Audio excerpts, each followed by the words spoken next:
and free automotive advice with real-world solutions to everyday automotive problems. The Under the Hood Show is heard weekly on this and other great radio stations across the U.S. Find out how you can participate in the show by visiting underthehoodshow.com. With Russ Evans, this is Shannon Nordstrom, thanking you for tuning in to the Nordstrom's Under the Hood Show.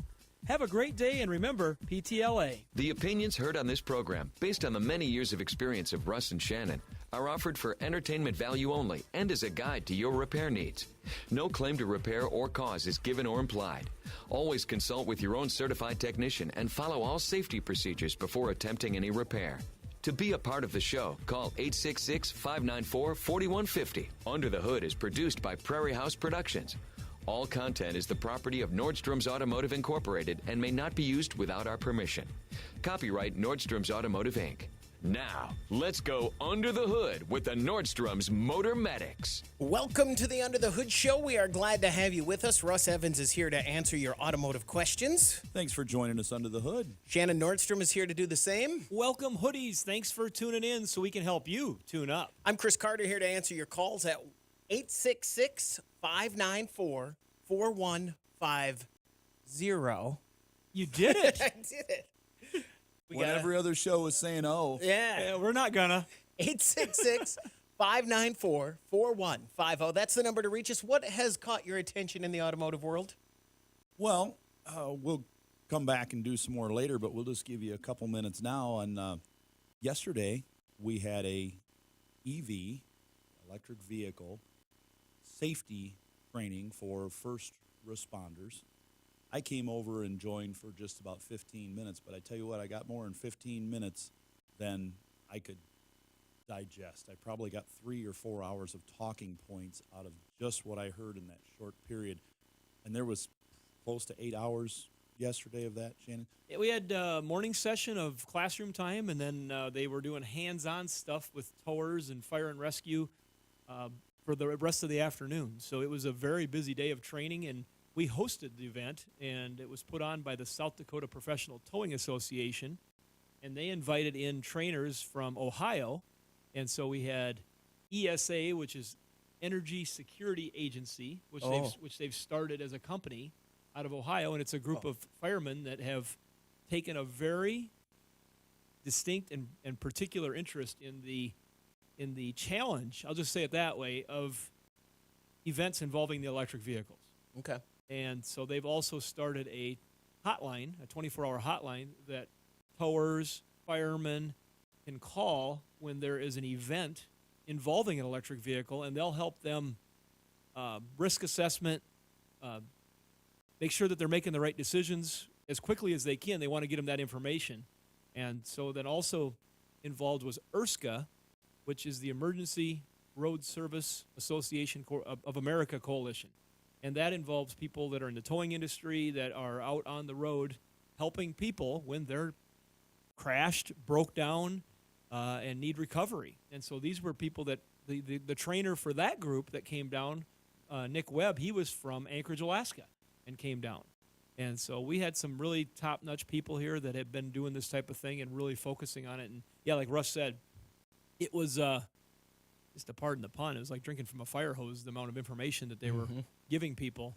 It was really good, but one of the takeaways from it is we've talked about the cars, the power they have, the range they have, and different things, and what we think about the viability of them on the road. No matter how cool some of them are and they're fun and things, there are some safety things. And as we go along, maybe later in the show, we'll get back into that. But there are some safety things to be considered when one of those cars is wrecked or damaged severe enough, like some cars you see on the road when they've had a head-on collision or run into a guardrail or something. You see them on the side of the road. We've all seen a car wrecked and piled up with fluids leaking underneath it. You see an EV on the side of the road and there's fluids running out of it, you want to stay away from it.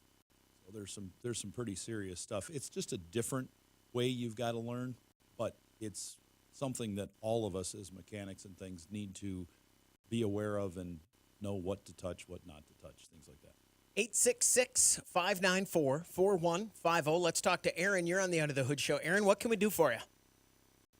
Oh, I just thought I'd call in and let some people know about the problem with our 2005 Duramax. What do you got going on, Aaron? Tell the world. There's, I think, two power cables that run over the top of the frame that holds the alternator on. Yeah. And where that wire bends to go over the edge of that frame, between the heat and the vibration, that in time it'll go down to the metal and start shorting out and take the computer out of it. And I think the computer is about $4,000. Anyway, need to cut the little black strap that holds it onto that bracket and wrap something around that corner where it goes over the metal. Or ours happened to be, when I went to look at it, it was arcing onto the metal already. So at 115,000 miles. A piece of heater hose works really good. You cut about a 6-inch piece of heater hose, split it down the middle, fold it open, and you wrap it around Done those that wires. a number of times. Give them the heater. We have not we have not seen near as many of these as you would think with this problem, but we've seen enough that it can be a problem. And it can either short out the alternator or short out that computer. And Shannon sells a number of those computers. We get requests from them. Right now, the transmission computers for those are crazy money. Engine computers are probably following it, and they are new. They're very expensive. Used, they're a bargain compared to new. or if they're even available. But yeah, right now with a lot of parts, if you've got a used one in your hand, like a computer, and a new one can't be in your hand, what's the used one worth? Because it's the only one available. So you've got to kind of weigh that too. So the bottom line is prevent the problem. Right. If you've got a Duramax truck and you see the wires that run across your alternator and it looks like there's a sharp point there, a $2 piece of heater hose is a much better fix. Aaron, did you find this just by looking around, or did you notice the arcing, or did you have a problem that you were trying to solve? Because I know that at our service center that Russ runs, so many times we got people come in and they've beat their head against the wall on a couple things, and they've put some parts on, they've did different stuff, and when it gets right down to it, when I ask, hey, what'd you guys find out? I'll ask Jake or I'll ask Sean or Matt, what'd you guys find on that?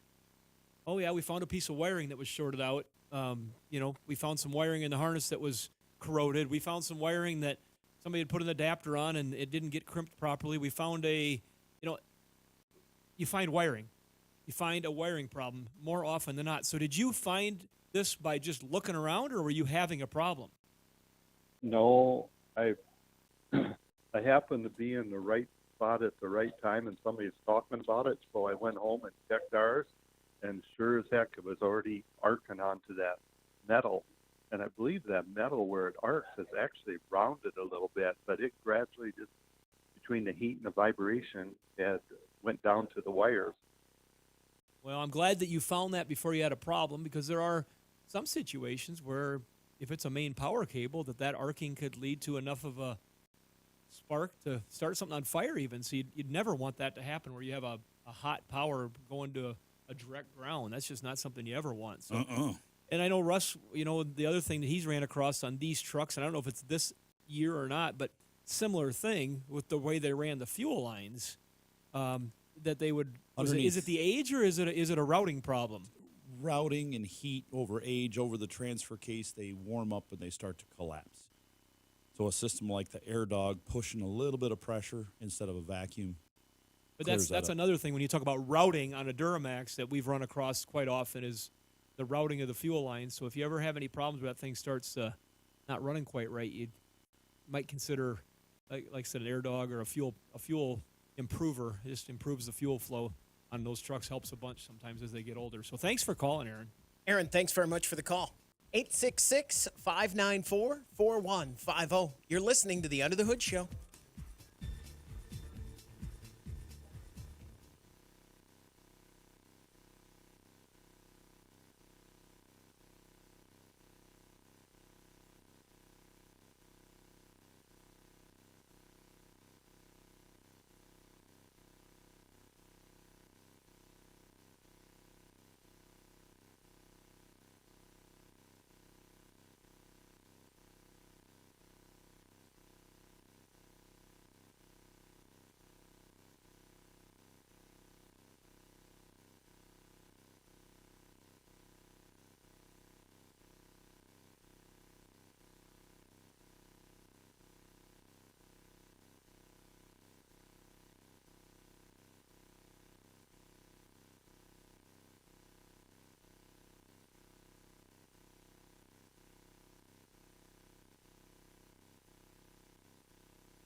Be sure to visit our website for news, contests, and previous shows at underthehoodshow.com.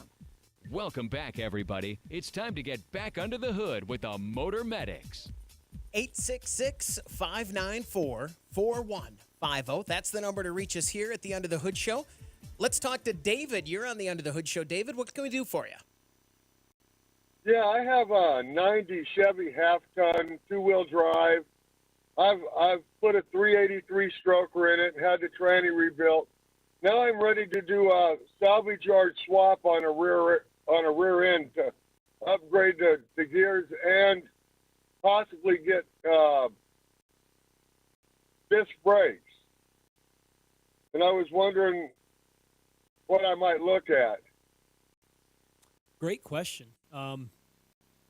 We've got a lot of people that will call us and they ask like our parts department questions like this, and they're always hard. I got a guy that just contacted me. He's a friend of mine. And he goes, "Hey, what do you got for seats?" In a sense, it's always difficult.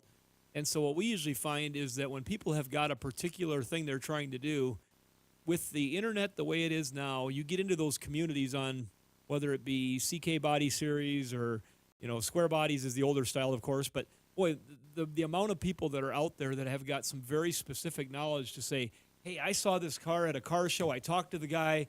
He used this axle assembly. He put that in there." Because that 10-bolt axle that's used in that 90 Chevy is it's a corporate rear end that was used in a lot of things. They probably, if I remember right, they did go to a heavier rear end when they made the 454 SS trucks in that era, which would be a hard item to find. But right. I think those were still drum brakes. I think you had to get into the next generation to get into the disc brakes, and that started like in 99, right in that era. But there are disc brake conversions you can buy to put onto the rear end that you would want to get in there with that kind of power, because that 10-bolt, frankly, is not probably going to hold up with that kind of power for very long. No, you're going to want to. And it will only do a one-wheel peel. Yeah, you're going to want to look for an upgrade. So upgrade the strength of the rear end, and then maybe get the disc brake kit, depending on what you want to spend. I mean, if you're looking at the quote salvage yard type of upgrade, if you get on some of the forums, you'll see some 12 bolts that you can put in there with some minor modifications. You take your rear end and the one you want to put in there to a welding shop. You get a rear end that fits the width, one that maybe even a little bit narrower so you can get some wider tires under there with the disc brakes on it. You take it to the welding shop. They'll change over your brackets on it for your spring purchase. Then you can just bolt it in. And you've got away with the welding. I'm part. thinking that in that era, from 88 to 99, in that era truck, they made a 14-bolt heavy rear end that was in a heavy half, light 3/4 ton truck that still had the 6-lug wheels. I'm just trying to remember what that application was, but I think they called it a 2500 truck, and it still had the 6-lug wheels. And what's under the 1500 SS? Well, that's what I say. The 454 SS was what I mentioned earlier, but that'd be a hard rear end to find, I think. And I think they used definitely a heavier rear end in that truck, if I remember right. And this truck has a 5-lug. Oh, excuse. Okay, thank you for saying that on the 2-wheel drive. That's right. So then you'd have to find that 2500 work truck, light duty, that they made, and I think that has got that heavier rear end in it. It's got a bigger ring gear. I think it's got a 9.5-inch ring gear instead of an 8.5-inch ring gear, and that would give you that extra torque across the gears that you'd need. And then you could set your gear ratio by what you want to buy. You could just get a different ring gear and pinion and put in there. And I don't know of an exact one. I wish I could tell you that answer, but there's definitely people out there that do if you jump onto some of these forums and ask that question. David, thanks very much for the call. Looking at a 35-year-old truck almost, is that... It happens all the time. A lot of work? We get people looking for certain year Ford Explorer ends to put into projects that they're doing. We just had our harvest days at You Pull It, where people can push and pull wheelbarrows and carts out for $40 and $70 to get their parts they want. We saw a number of people still taking out we had a few out there. I didn't even realize we had the cars out there, but like the 90 Thunderbird independent rear suspensions that came out from underneath them to use in project vehicles, and they'll swap some of those out underneath some Mustangs and different things. And so people are still using a lot of those legacy things that worked and were tried and true to customize and upfit their vehicle that they're working on. David, thanks very much for the call. Good luck. 866-594-4150. We're going to go to Oklahoma City and talk to Brent. You're on the End of the Hood Show. Brent, what can we do for you? Yeah, I've got a 2014 Ford Focus Titanium 5-speed manual. I bought it with about 67,000 miles, and I've driven it for about 30,000 now. It's had this problem since the day I bought it. It's like it won't go. The car runs fine, but when you are accelerating, it seems to have lack of power. But it never misses or sputters. It just takes a while to go. What is which being a titanium is which motor? Is it one of the EcoBoost? I'm just trying to think of the year range there. No, it's just the normal 4-cylinder. It is the flex fuel one. Okay, which was pretty common in that era for Ford. They did a lot of those flex fuel ones, and it doesn't like ever sputter, drop on its face, check engine lights. Any other symptoms you can tell us about? It never put out any codes. When you first start it up in the morning, it always starts right up. You can rev it all you want, the engine. But I've noticed the very first time you drive it in the day, when you first let out on the clutch, it'll just fall on its face. Like it just is not going to go. You can re-clutch, and then it'll take off. But the power is just never there. Have you driven another? Have you driven another one to make sure it's not just normal? No. It's not normal. No, I have not. But it's not like you can tell the power is there. It's just not delivering. You know, the first place we're going to start in our shop, we're going to want to check any data and codes to see if it looks normal. Check fuel pressure to see where we're at. Check exhaust back pressure to make sure we don't have a catalytic converter starting to plug up. And then we're going to check the timing too. Because if that thing has jumped timing a little bit and it's off, it could be underpowered at the low RPM. Down the highway, it might be great, might even better than normal. Once it gets up RPM, 3,500 RPM or better, it might even have more power. But at that low end, you could lose your low end oomph. Russ, give a quick explanation of what you guys can do with your scanner and data analysis that he's not doing just with a simple code check for other listeners out there too. Well, different scanners are going to have different abilities, and we have different ones. Our latest one can really go pretty far into some things that the other ones don't, and they'll give us fuel trims to tell us how much fuel the computer is adding or taking away in order to make that thing run, where what's coming out the exhaust pipe via the oxygen sensor reading is correct. It says, hey, we're running too lean, give it more fuel so we have more power. You're flooding it out. Take some away so we have more power. We can look at that. We can look at the manifold air pressure sensor and look and decide what that actual pressure is. Is it pulling a vacuum like it should? Is it operating correctly when you're stepping on the throttle? Or is it way off? It's not flowing what it should, which could tell us that we have a possible plugged up catalytic converter. We're just not getting the flow through there. Is the throttle position sensor not acting correctly in the electric throttle body and not opening the throttle properly? And we can look at all that kind of data as it's operating, and the temperatures and just a multitude of things at once. Is that Brent's next step then, is to have someone just look at that? Just some readings.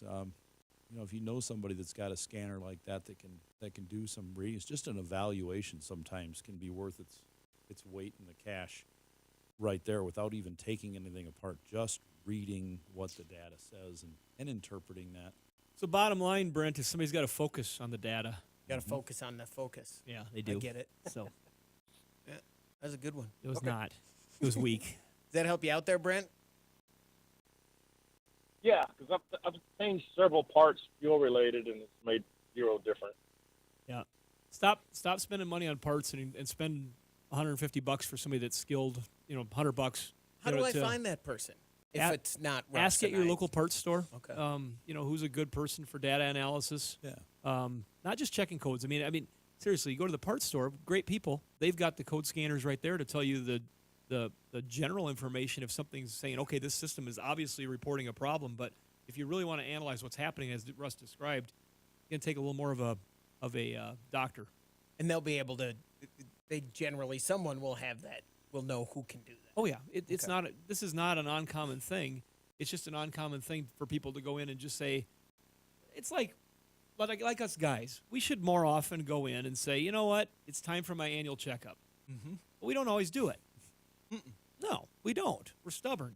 It's kind of like this on your vehicle. You fight and you fight and you fight and you fight and you fight. That's because all the doctors are crap. I can find a good regular doctor. I've got plenty of doctors, but not family doctors. But exactly. So you got to find that relationship with somebody you can trust to do what you want to do and get it done. That's timely. I had to get a new doctor because my doctor left. So I had a new doctor. I actually went in this week. I got to explain all the stuff. And yeah, ours just retired for the longest time. The guy we've had with all of our kids and everything. It's sad. I know. So he needs to find a doctor. I'd like to see you lose a few pounds. Yeah, we'd all like to see that. There's two Rihanna songs in my head after this call. Oh, boy. I'm just going to leave it at that. We're going to take a break. When we come back, we want to hear from you on the Under the Hood Show. 866-594-4150.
Prepare to learn something. You're going under the hood. 866-594-4150. That's the number to reach us. If you follow us on Facebook and you like our Facebook page, and then you join the Hoodie Fan Club at underthehoodshow.com, you might win a hoodie. Like Bruce Peace, who listens to us in Rice Lake, Wisconsin. Been there many times. Too. I've got a relative who lives there. My wife's aunt is only 1 year older than her, but my wife's aunt lives there. So congratulations. It's a nice place. Is it aunt or aunt? She's aunt, you know. I don't know the answer to that question. Depends. What's it depend on? Which one it is. Whether they went to UTI or no, not? No, I have an Aunt Pam and an Aunt Janet. They're sisters. Is it? I wonder what part of the country you're in. You know, I'm from the same part of the country I'm from, though, and I have an aunt and an aunt. Down in Just Texas, depends they on call them auntie or auntie. Auntie, probably more than auntie.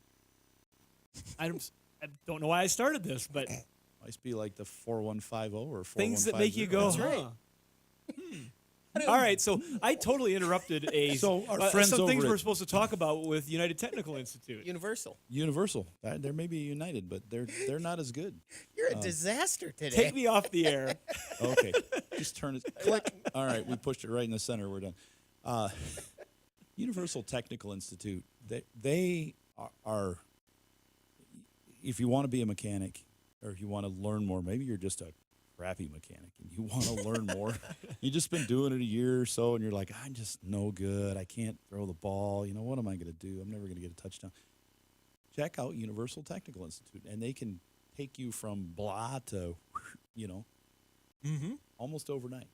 It's going to be like a gear, but it's almost overnight. Right. In the grand scheme of things, it's fast. But they're really good. There's so much coming out. You know, just in what we did yesterday with the EVs and just the safety part of it, and all the tech coming out in gas powered, the ICE cars. You're gonna need some stuff, and we're already starting to see the change. There was a drop in this and that, but now we're starting to see a shift back, and they're like, you think we're just going to hire you because you're a mechanic? Now we're like, no, we're going to need a little more skill set. You know, we've learned to live with fewer people, so now we're going for quality. You're gonna need to be good. UTI.edu. That's it. Universal Technical Institute. Speaking of mechanics, let's talk to Jennifer. We follow up on the Ford Focus call we had a few minutes ago. Jennifer, welcome to the End of the Hood Show. What can we do for you? Good morning. So I called, I think his name was Brent. So I work on cars with my fiance. He works on semis. I do all the cars. Good learning experience, let me tell you. First of all, like I said, it's a Ford. Get rid of it. I hate So she working on injects a Fords. strong opinion right off the top. I tell you what, Fords are the worst thing to work on. But I just had one in the other day, and I changed the crank sensor and the timing belt. And, of course, when you get a new timing belt, you get a new water pump. And it ran just fine. That timing belt. And I know it's weird coming from a girl, but No, wait, you don't have to. You don't Not have to at give all. an alibi. We're glad you're calling in. Yeah, no, we appreciate that. We've had lots of women that have, over the years, that have called the show, and mechanics call us. And, well, working here at Nordstrom's, we have plenty of women that call and order the parts for their own cars, and their husbands don't have a clue. But that timing, you know, when those belts, people don't realize, they start getting worn, they jump a tooth on that timing, you'll either lose your low end and get a ton of high end when you rev it up with a lot of power, or it'll be opposite. And, you know, you'll retard or advance that timing, and then you got a lot of low end, but once you get going, you're like, yeah, it takes off like a rocket and falls on its face. And Brent probably he's probably not even thinking down that road with as low mileage as his car had, but it also does have age against it. You know, on the belt, it's still a belt. It's not a lifelong thing. Jennifer, thanks very much for the call. Hey, just thank by you. the way, before we leave, Jennifer, it says Iowa. Where are you from? Sioux City. Sioux City. Sioux City. And did you have a shop that is a name brand on the door, or is it something you guys do on the side? Tell us more. No, we just started at the first of the year. My fiance worked at Fremont Tire for 20 years, and finally went out on his own. So it's D&R Repair. Awesome. Well, we And I'm kind of yeah, I'm going he works local. on all the semis. I'm going local yokel here, but our own business, we service the Sioux City market. We run trucks down there a couple times a day with parts, a couple times a week, with parts. It's about an hour and a half from us. And so we've got a lot of new customers in that Sioux City market we've made over the last couple of years. And so if you haven't heard from Tim or Alan, my two guys that stop in and say hi, I might have to send them your way. Yeah, absolutely. We're on Highway 75, off of 75 on Freelawn Drive. Cool. Jennifer, thanks very much for the call. 866-594-4150. Are you done writing it? Are you ready? I'm ready. Okay. You guys could do your thing with me still writing a note. We've been doing that for 30 years. 866-594-4150. Let's talk to Musa. You're on the Under the Hood Show. What can we do for you? Hey, I have an 05 Chevy Tahoe, and I've been having issues with my AC compressor. It's kicking on and off, and I'm kind of trying to hear it, and I don't know what else to do besides giving you guys a call. Hopefully I get some good information out of you. What have you done so far? You say you don't know what else to do. That infers you may have done some things. Well, it started like kicking on for about a minute, and then it will stop. And then I find out my Freon was low. I added some Freon, and my pressure looks pretty good right now. But it's still kicking on for about a few seconds, and then it shuts off. The only thing I've changed so far, besides adding the Freon, is the pressure switch. And that's the only thing I've changed. And when you added the Freon, did you use the like one of the cans with the gauges on it, or did you have the actual tools yourself to be able to check the pressures correctly? Hey, I'm not an expert. I just got the AC Pro can and added that. And the pressure looked pretty good. It was down on the 60s or 50s. Okay. Well, the first place to start, I mean, if you've done some at-home recharges like that yourself and it worked for a little while, got a little better than worse, then better than worse, the next step is to have a shop evacuate it completely, vacuum it down, recharge it, and see if it operates properly.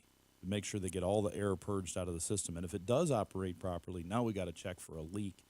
The most common place for a leak in a 2005 Tahoe in that body style is the rear AC line set as it runs under the vehicle, and then the rear evaporator line set where it attaches to the rear evaporator. Does it have the rear air conditioning on yours? I won't be able to tell you. I'm not an expert. Okay. You just have to look and see if you have lines running underneath the body or buttons for rear AC. Yeah, in your console, you got some buttons on the back of them for the back seat drivers to adjust as they're telling you where to drive. So that's something to look at if you're not aware of that. Yeah, so I would guess most of them do. Not all of them, but most of them do, especially if it's a higher-end edition with the leather seats and stuff in it. That's where we'd look for the leak. But I'd have a shop evacuate it, recharge it, and see if it operates. That's the first step is what we do. And then they get under there and inspect and look at those lines and see if there's any leaks. If there is, you can do the expensive repair, which is replace all the lines, and that could be $1,500, $1,600 bucks.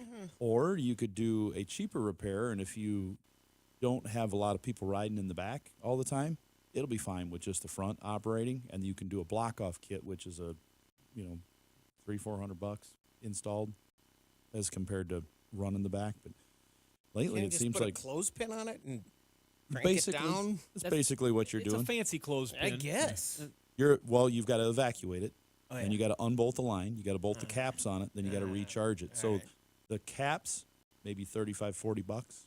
The auto parts store, the labor to put those on, $30-40 bucks. But the evacuating and recharging, that's where you're coming. Is that something that Dorman Products has in their catalog? Dorman Products does have AC block-off kits for a lot of different vehicles. Multitude of vehicles. They're one of our partners, and we use a lot of their stuff, and that is definitely something that they make. Just a question. I never asked you this before, Russ. And if that ends up being where his problem's coming from, he's got a CP leaky back there. What is the difference in the amount of refrigerant that's used in the system before and after when you block off that rear AC lines? Because that's a pretty big set of lines. And pretty easy. Almost every vehicle that's a rear line type of vehicle has a sticker under the hood if it's a utility, Expedition, full size. And this sticker will say with front AC, with rear AC, pickup or utility vehicle. You know, I've So read that before. I never paid any attention to what it says. utility vehicle like a Suburban with rear AC without, and it'll say pickup, because a pickup and a Suburban without rear AC are two different systems because of the size that's in there. Now, I don't say all vehicles, because all vehicles would include, let's say, a Chevy Trailblazer that does not have rear air. You've got to look in the book on a lot of those to see, because some will have rear air, some won't, and they don't always give Well, that's like you- 134. Is it an extra pound? Is it an extra? Usually they're going to be between a pound and a pound and a half difference in a big system, and anywhere between a half and 3/4 of a pound in a small system, because now the newer they get, the less refrigerant these vehicles are taking. Some of them take a very small amount. I think the 1234YF in my Tahoe, I think it holds a pound and a half with Total. front and rear air. Wow, okay. And very, very precise on how you have to get that right. It's a pain, and it's different refrigerant. So they're going with different levels, but then there's some other ones with 1234. All right, and just to put a cap on this for full. Moose, so you've given some information to work with, but also make sure that your cooling is working correctly. Make sure you don't have a bunch of bent over fins on your AC condenser that are not allowing the air to flow through and the fan to pull air through it. Make sure there's not a layer of nesting bugs in between the air conditioning and the radiator that have just built up over time. You got to have airflow, or else you can get some of these same problems. Thanks very much for the call. Good luck. 866-594-4150. Let's go to California and talk to Josh. You're on the End of the Hood Show. Josh, what can we do for you? Hey, how's it going, guys? Fantastic, Josh. Wonderful. I was there a few months back and got a tour of the facility. I don't know if Shannon remembers me or not, but he wasn't there that day. But the guys that took me around the facility were very nice, and I just love the recycling center and everything you guys have. But I'm having an issue with my Tundra. So basically the power windows and the AC unit has no power at all, and I was just wondering what would be the best route to go ahead and try to diagnose that before I take it into the dealership, just so I kind of have an idea of what the problem would be. Well, Josh, you got a chance to talk to our assistant managers, Benji and Craig, and I think Craig had sent me a picture of you of him in the studio. I have to find that now. Oh, yeah. And so thank you for stopping by. I'm sorry I wasn't here to say hello. That's kind of a bummer. Now, I just got to ask, on a 20 Tundra, and Russ, as we think about that modern of a Tundra, this isn't a common problem. Have you done something else, any other aftermarket modifications inside the cab? Because I know you've done some things to this vehicle, but have you done any electronics, any add-ons, been messing around with anything, anything like that? No, I'm just wondering if maybe there's a shortened CAN bus network, or if possibly it would be the fuse link on the under the hood fuse box, that like little fuse block they have that has all the main power going to it. I wonder if maybe that might have a short in it, possibly. I would get on the internet and look up what they type in power and ground distribution 20 Tundra, and it will show you a power and ground distribution system. They'll be separated, power and ground, but power starts at the battery and then has a little Christmas tree going down, and it'll have the wire comes down and then splits off, let's say into 4 main fuse links, and then each one of those splits off into a tree and shows exactly what circuit they go to and how many fuses are in the line, because you may have one main fuse and then you have the smaller fuses, and then you go down a little further and you have a bunch of smaller fuses, and the main one might be a fuse link instead of a fuse. So if you look at that, that's an invaluable tool for us. I mean, it's just incredible. Do they make does. that, Russ, for most all types of vehicles in your data system? Single vehicle we have, unless it's something that I can't ever think of anything we've worked on. So that's something you go to your Mitchell system. We go to our Mitchell or All Data system to do that. A person at home would just Google that on the internet and likely pick it up on the images section of the internet for your vehicle. That's how you find out what circuit goes to what. And when they're combined, if you see two things like that and it's on one circuit, that's where we go. So that's kind of how you first. start looking at this one. Mm-hmm. Josh, thanks very much for the call. Good luck. Thanks for stopping by. 866-594-4150. 4150. We're going to take a break. When we come back, we want to hear from you. The Under the Hood Show is brought to you by Sturdivant's.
Prepare to learn something. You're going under the hood. 866-594-4150. That's the number to reach us here at the Under the Hood Show. Let's talk to Pete. You're on the Under the Hood Show. Pete, what can we do for you? Pete, are you there? We've lost Pete. All right, so he had an 04 Element. So could you imagine a question that he might want to ask, Yeah. Do you have to change the oil on that? Is that That's still a thing? important. Okay. Yeah, hey, my AC doesn't work. What do you think it could be? Right. AC relay could be burnt out. Oh, one of my Can you fix it right away? Because my wife needs to use it tomorrow. One of my industry friends just showed a picture on a forum that we have for the professional salvage yard industry, and it was a 2020, I think it was, Ram 5.7 Hemi engine that only had 38,000 miles on it, and they had opened up the valve covers, and it was, I think, might have been Chris's truck. Yeah. Oh, it was bad.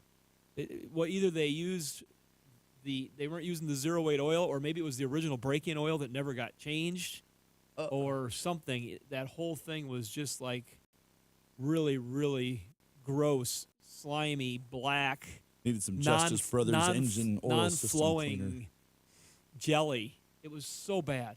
Just imagine it with that low miles that something could look that bad. We would see that a lot back in the 80s.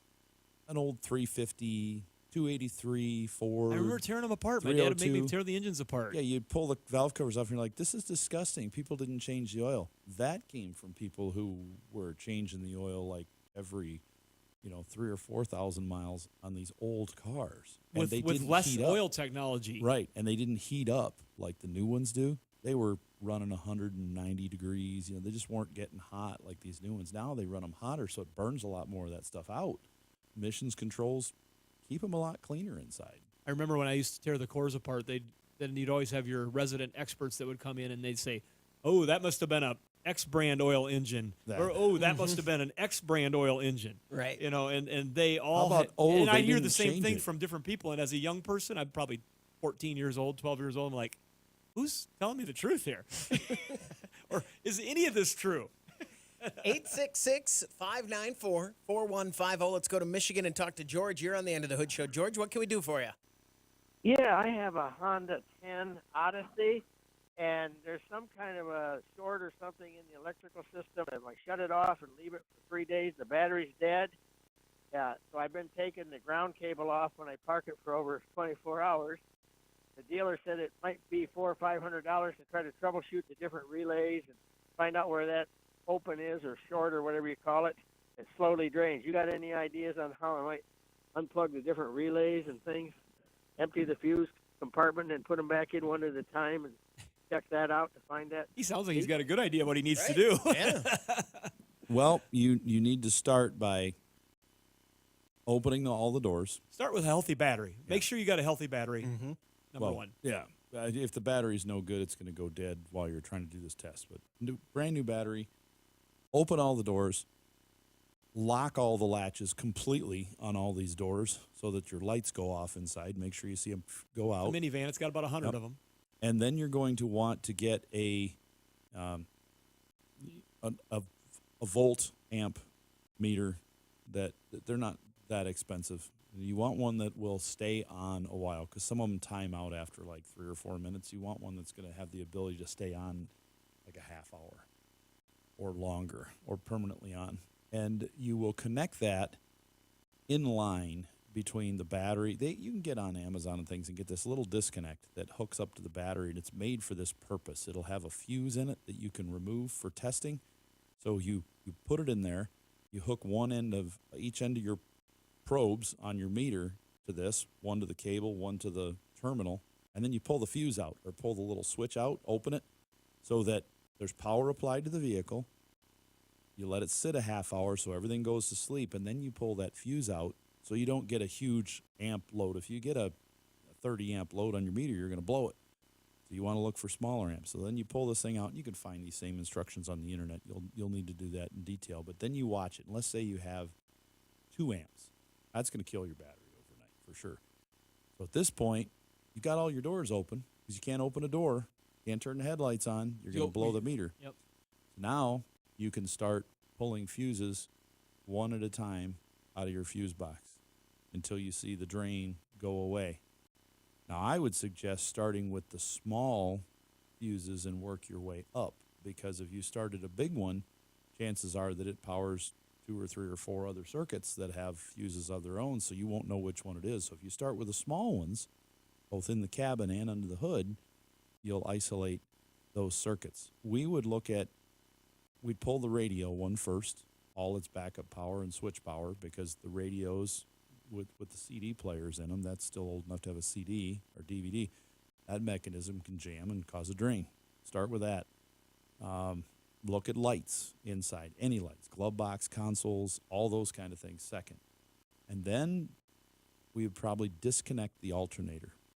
The big power wire from the back of the alternator, make sure you don't short it to anything, but disconnect it, move it out of the way, and see if the drain goes away. Because the alternator, it's usually the radio circuit and the alternator are the 2 top priorities that we look at first, because they're most often the ones we will find quickest if there's a problem with a drain.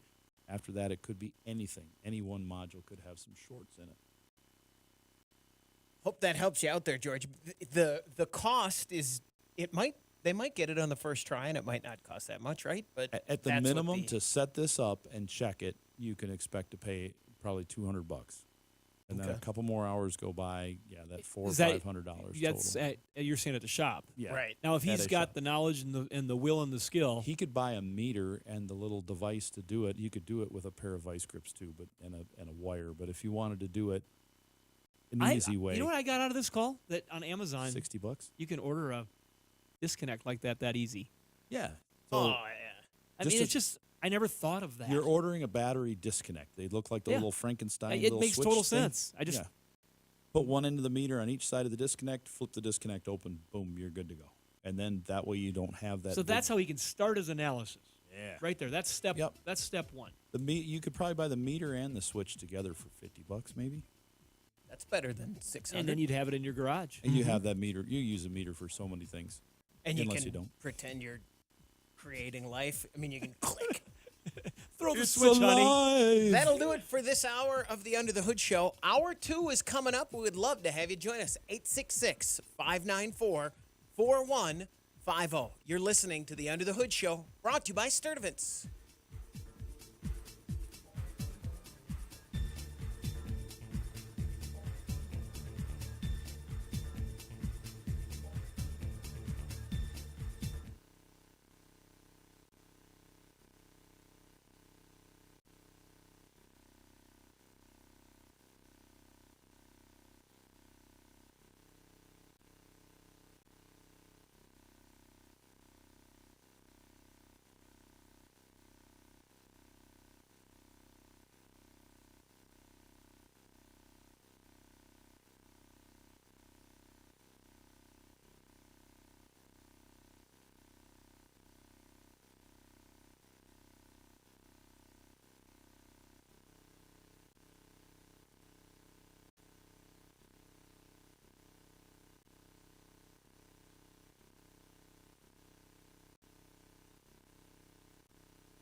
You're listening to the Nordstrom's Under the Hood Show with the Motor Medics, Shannon Nordstrom and Russ the Super Tech Evans. Shannon is an ASE engine and parts specialist, and Russ is an ASE Master certified technician with extensive factory drivability training. Join the Motor Medics for fun and free automotive advice with real-world solutions to everyday automotive problems. The Under the Hood Show is heard weekly on this and other great radio stations across the U.S. Find out how you can participate in the show by visiting underthehoodshow.com. With Russ Evans, this is Shannon Nordstrom, thanking you for tuning in to the Nordstrom's Under the Hood Show. Have a great day, and remember, PTLA. The opinions heard on this program, based on the many years of experience of Russ and Shannon, are offered for entertainment value only and as a guide to your repair needs. No claim to repair or cause is given or implied. Always consult with your own certified technician and follow all safety procedures before attempting any repair. To be a part of the show, call 866-594-4150. Under the Hood is produced by Prairie House Productions. All content is the property of Nordstrom's Automotive Incorporated and may not be used without our permission. Copyright Nordstrom's Automotive, Inc. Now, let's go under the hood with the Nordstrom's Motor Medics. Welcome to the Under the Hood Show. We are glad to have you with us. Russ Evans is here to answer your automotive questions. Welcome to Under the Hood. Thanks for joining us. Shannon Nordstrom is here to do the same. Welcome, hoodies. Thanks for tuning in so we can help you tune up. I'm Chris Carter here to answer your calls at 866-594-4150. 866-594-4150. Pete's been standing by. Yeah, He's been a patient guy. So we got to get with Pete. Let's get right to Pete. You're on the Under the Hood Show. Pete, what can we do for you? Yeah, I've got a 2004 Honda Element. It sounds like you guys are talking about electrical issues, and I got one that really got me real good. I've had trouble with the radio, basically losing power for quite some time, and I've had grounds reworked and everything else over the years. And now all of a sudden I was driving the other day at night, and I had the headlights on, and I swear to God, I smelled welding rod. I don't know what the heck that is, but it's probably not good. It could be I don't know if a relay melted down or what happened, but basically, when I went to turn the headlights on the next day, I have no headlights whatsoever. I think your headlight switch melted. That's pretty common. Something. Is it since he smelled it in the cabin so strong? Yeah, we've oh God, yeah. replaced a I number. couldn't smell it underneath the car. I couldn't smell it in the wheel wells. I wasn't burning up a brake or anything like that. But man, it was 100% like welding rod. Yeah, we've seen a number of them do that. Lots of cars will have problems with headlight switches melting. If you put in aftermarket headlights, that is a huge problem. The people that put these now they're illegal to do. They've got the National Highway Traffic Association just went nuts on that and said, no, these blinding headlights, they started doing recalls and not selling a lot of these HID kits and aftermarket things because then they were high wattage too. So not only would they blind people, the high wattage would melt the circuits for the relays or the headlights. So, make sure that you've got a stock type bulb in there, just a plug-in bulb that's the correct wattage for the vehicle, and then look at the wiring on that headlight switch. Follow the wires to the switch and down to the connector. If you replace the switch, you'll have to replace any melted terminals, not just the ones on the switch, but the one on the body side, the vehicle side, because if you don't, the high resistance will cause heat and they'll melt again. Sure. Makes good sense. What about the radio circuit? Any tips on that? Well, when you had the problem with the headlights, it may have melted some wires adjacent to them. So you're going to have to just do a physical inspection first and look at the headlight wiring where it runs under the dash and see what's melted there and then repair as needed. I'd start with the headlights, get that fixed. And if that circuit, once it's fixed, everything else works, you're fine. But if it doesn't, sometimes you kill two circuits with one pair of wire cutters. When you say follow it, I do not understand. Here, watch this, Chris. I can't. If you were on YouTube, you'd see me. Okay, here's your headlight switch. I'm following the wires down. Oh, they plug in right here. They're melting. Okay. Have you ever tugged on a wire underneath a desk when it runs through the grommet to a monitor and you got multiple cords running through, and you have somebody say, "No, it's this one. Grab that. Yeah. Pull that." You ever done that? Okay. Yeah. Same thing. Okay. It just seems It's harder though because they are covered in conduit. They're wrapped sometimes. They I don't harnesses see 'em are ever. harnesses can be tied together. Russ makes it sound like it's just follow the wire.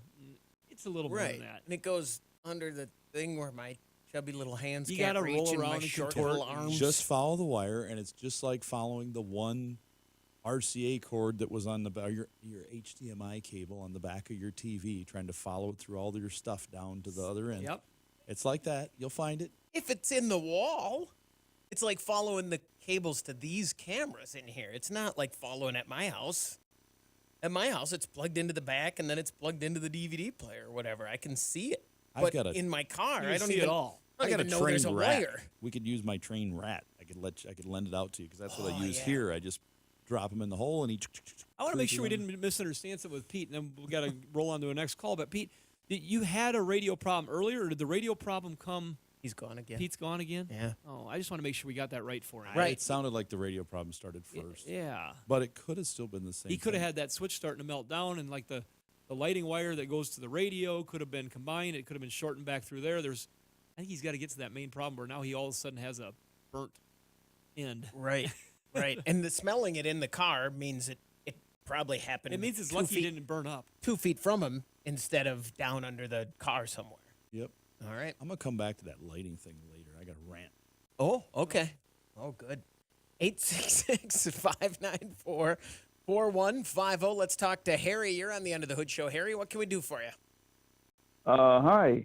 I have a 1990 Caravan, old but it's only got about 120,000 miles on it. Just called a brag? Runs. Yeah.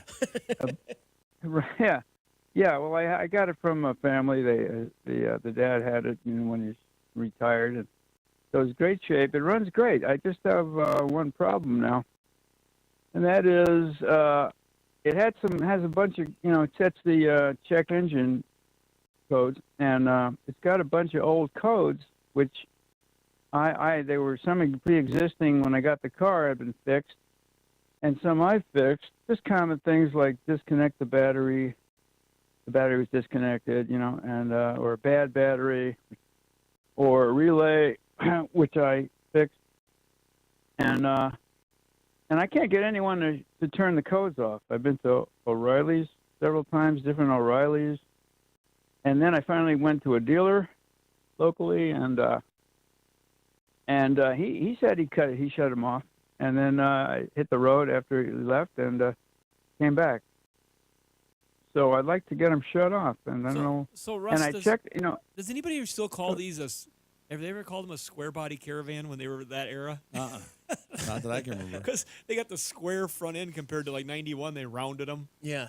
If you want to shut codes off, you have to repair the problem that's turning it on. Of course, you can clear it. It's going to clear it, and then the light's going to come back on. Chris would Even in a prefer not to. 1990? Yeah, because we have a problem. No, That's they why- have been. They have been all cleared. I used to fix cars in the old days, mostly before codes, and all these problems have been taken care of.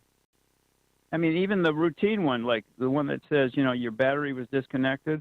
Yeah. And battery temp sensor. So that won't go away either. So this being an OBD early system 1 or whatever you call it. If the light's coming on, there's a failure in there. That if it says like a battery temp sensor, if that thing's coming on, well, we've got two choices. Either we have a failed component or a wire, or we have a computer that has failed and not reading correctly. That's your only two choices going on here. So if you've got let's say you have a battery temp sensor. It says battery temp sensor shorted. So you go to it, you check both the wires. They're not shorted. They're not open. You check the temp sensor, and it's got the correct ohms on it, so you know it's exact.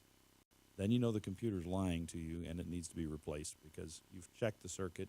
It's right in front of you. It's a very short distance there. You know everything's good. We've had that happen. Is it a case where the people he's going to just don't have the right tools anymore? Well, they'll be able to clear it. And if they cleared it and it lasted for a very short time, then we know for sure that they cleared it because it was off. But a lot of places now, they don't have the personnel that can work on an older one and repair Well, these things. the last place I went to was a Dodge dealer, and it was the service manager himself, who was an older fellow, and he said, I used to work on these things. Okay. And he came out and he said, yeah, I'll do it for you right now. So he came out a little while and he did it, and he said that it was cleared. You know, he was looking at his tool, at his shut-off tool, you know, whatever code reading tool, and doing it under the hood there. And then when I drove away, I noticed it was still on. And then later I checked the codes to see what they were, okay? Because I can read, you can read some of them by manipulating, you know, the switch. So I think, I don't know, all of them or some of them I can read, but when I read them, they still spitting out the same codes that they always did. And like I said, some of the, so that was some of them very routine, you know, like the battery was disconnected, right? And obviously it's connected. I'm driving the car. Right. Yeah, then those circuits are going to have to be repaired in order to keep the light off. They can clear them, but if the fault is still there, it's going to keep turning that light back on. They'll clear them, it'll be off. You restart the car after a couple starting times, they'll come right back on. So they're going to have to be fixed one circuit at a time until they're all addressed to keep that off. Or the old Band-Aid over the light. I was going to say, that is one way to fix it. A little black tape. The other way is to train your eyes better to ignore it. Harry, thanks very much for the call. Good luck. We're going to take a break. When we come back, we want to hear from you on the Under the Hood Show. 866-594-4150.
Make a radio appointment each week to hear the Nordstrom's Under the Hood Show.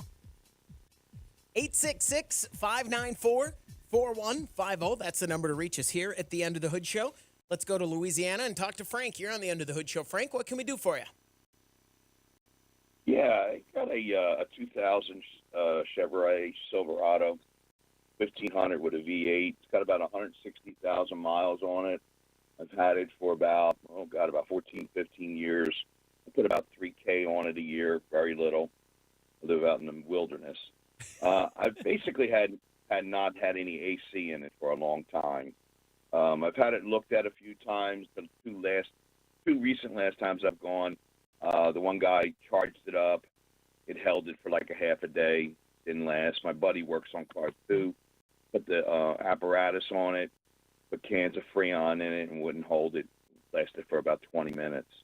From what I'm seeing, the guys that have tested it, everything's been done under the hood. And I'm just trying to figure out which the best way to go is. I have another friend who told me he thinks it's either the compressor's leaking, which I thought that would have been something you would have seen being under the hood, or the evaporator. And from what I've seen with the evaporator in the dashboard, that looks like a nightmare.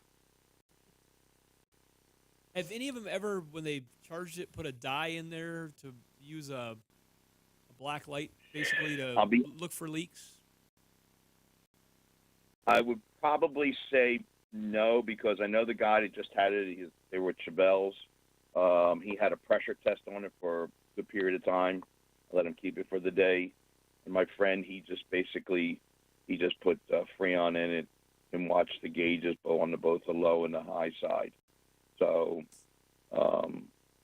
yeah, I didn't see anybody, use a dye that I know of. The dye is one way to check it. The other thing is the old, sniff test. Ooh, that's expired. You can actually, producer Doug Mashigan here, his car, you can do the sniff test. You sit in the front seat and go, woo, that smells like refrigerant. His evaporator is toast. It's cracked inside. It is rare and I've to never have smelled that. Yeah, your Silverado, it's really rare. In our shop, we have not put in an evaporator core in that body style truck. I thought really hard about it. No, just haven't done it, which means they're probably not a big problem. We have put a lot of compressors in. Lots of compressors with seals leaking on the body in the front. Can't always see it.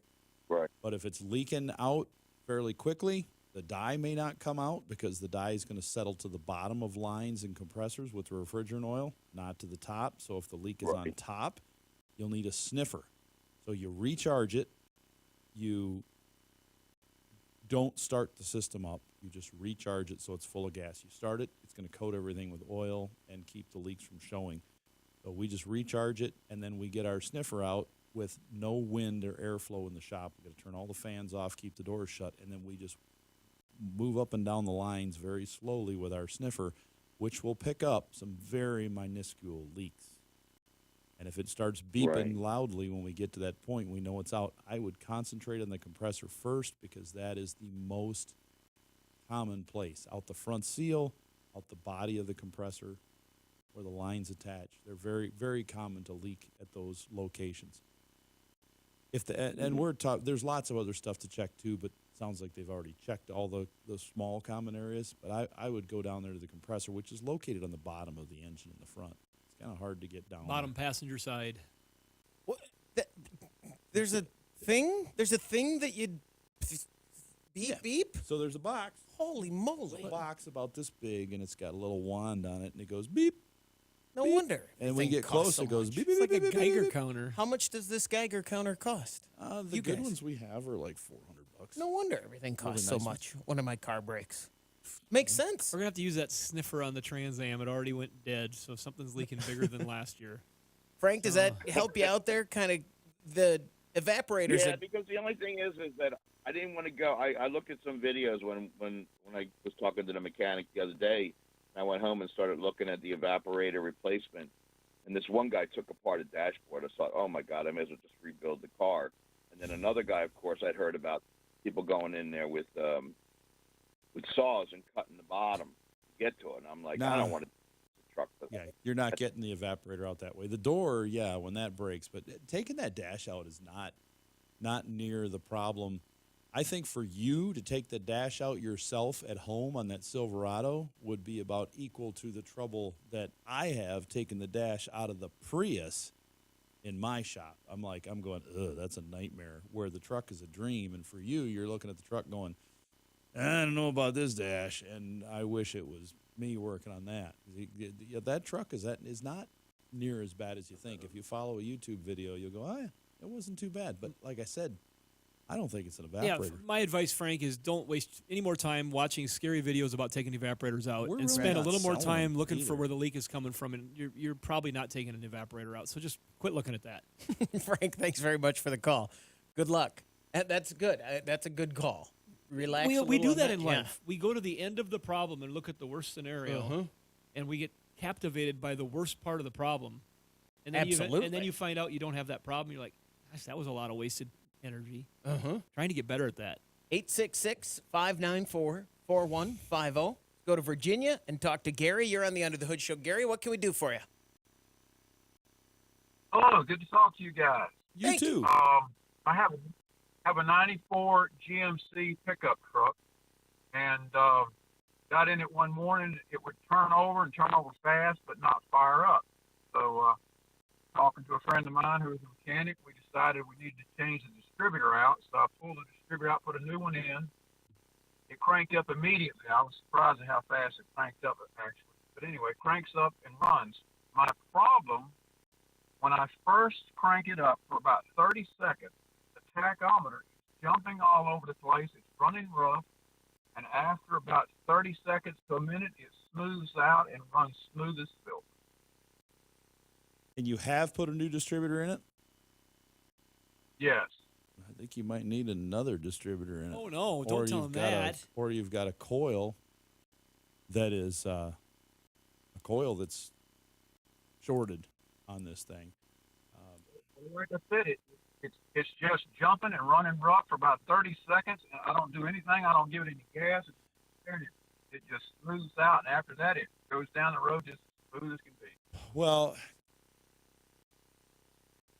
if we're looking at ignition, if it is ignition, coil and distributor, those are the big things on these. The coils, if you haven't put a coil on it, it's time with the age for sure.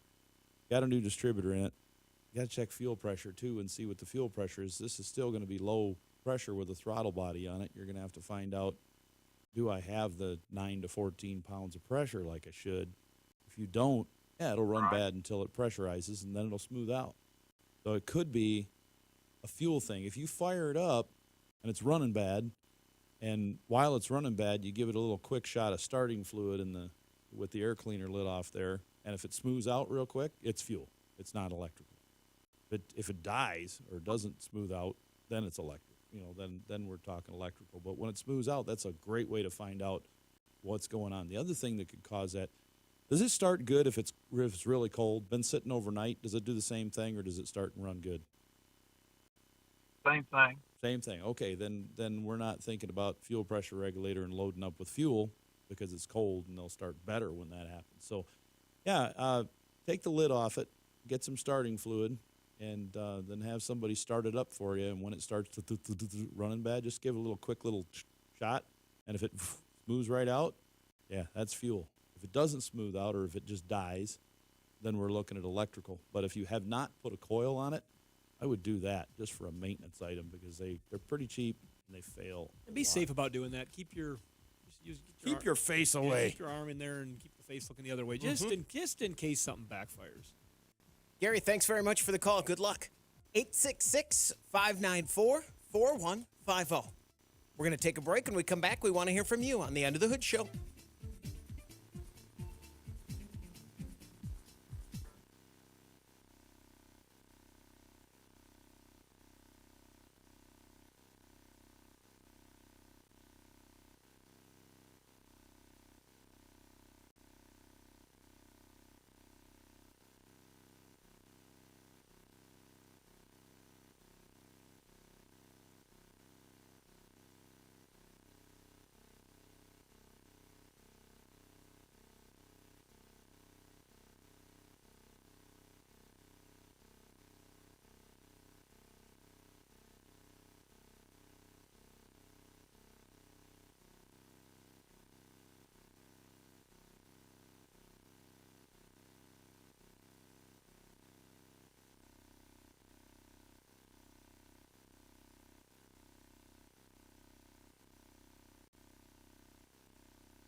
Get your planner out right now and schedule your next radio appointment with the Motor Medics. 866-594-4150. That's the number to reach us if you subscribe to our YouTube channel and join the Hoodie Fan Club at UnderTheHoodShow.com, which, by the way, is just so we can mail you your hoodie when you win it. You could win a hoodie like Ryan Holly, who listens to us in Kalamazoo, Michigan. I like saying Kalamazoo. It's fun. It's fun to sing in the song, too. You know that song? Oh, yeah. Got it. Our friends over at Universal Technical Institute, they're going to be on the air on an after show, on a podcast, coming up here in a few weeks. Yeah. So if you have people that are interested in knowing about Universal Technical Institute, you've got them online, and they said, well, now I've gone online and I've learned more, but I'm still wanting to do it. They could tune in, look for the podcast. It'll be labeled Universal Technical Institute. You got UTI.edu. questions for us, you can send them to us and we'll ask. Yep. We might even take some calls Mm-hmm. if you're interested in talking to these guys live on the air. Make sure you send us an email over the next couple weeks, and we could line you up to talk to you at that time, and they'll graciously take your calls and give you your answers. UTI.edu. I think a Kalamazoo sounds like something you'd play. I used to play the Kalamazoo. Did you? Yeah. Were you in good at it? school. It was all right. Did it vibrate your lips? Yeah. It made my nose itch, so I had to stop. You taught me on that one. 594-4150. Let's talk to Boone. You're on the Under the Hood Show. Boone, what can we do for you? Yeah, I got a 2008 Chevy Impala, four-door, rear door locks on both sides. Over the past 6 years, I've had to have the rear door locks replaced because when I hit the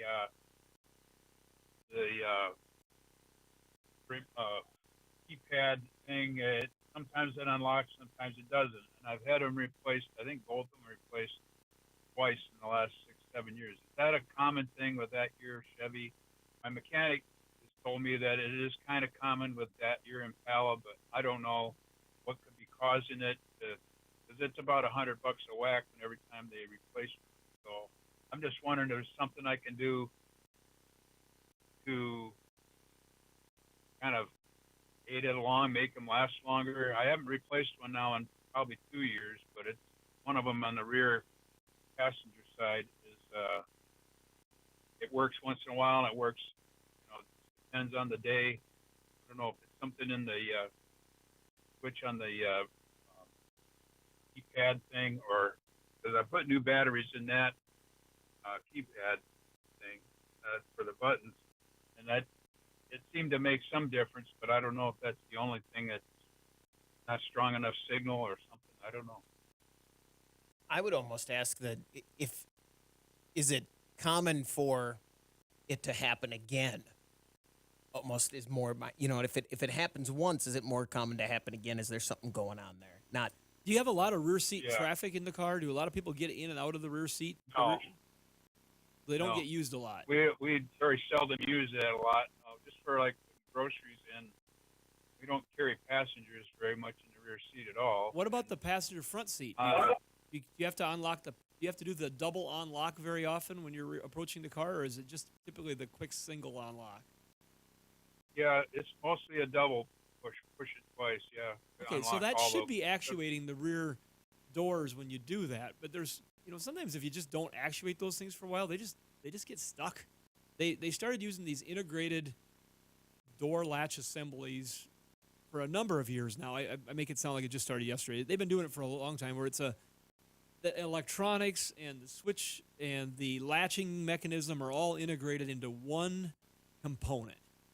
And that 06 or newer Impala in the door. In the door. Right. And that's what they're replacing, correct? Yeah. I don't know. I get lucky sometimes, and you can slam the door a couple times, and then they'll start working again. Because they just. Well, it just varies on the day. When I hit the unlock button twice, then it seems like it just kind of comes up and it jolts it just a little bit. Then I lock it again, and then it hit the unblock, and then it'll kick it all the way up. But it'll come all the way up, and I don't know.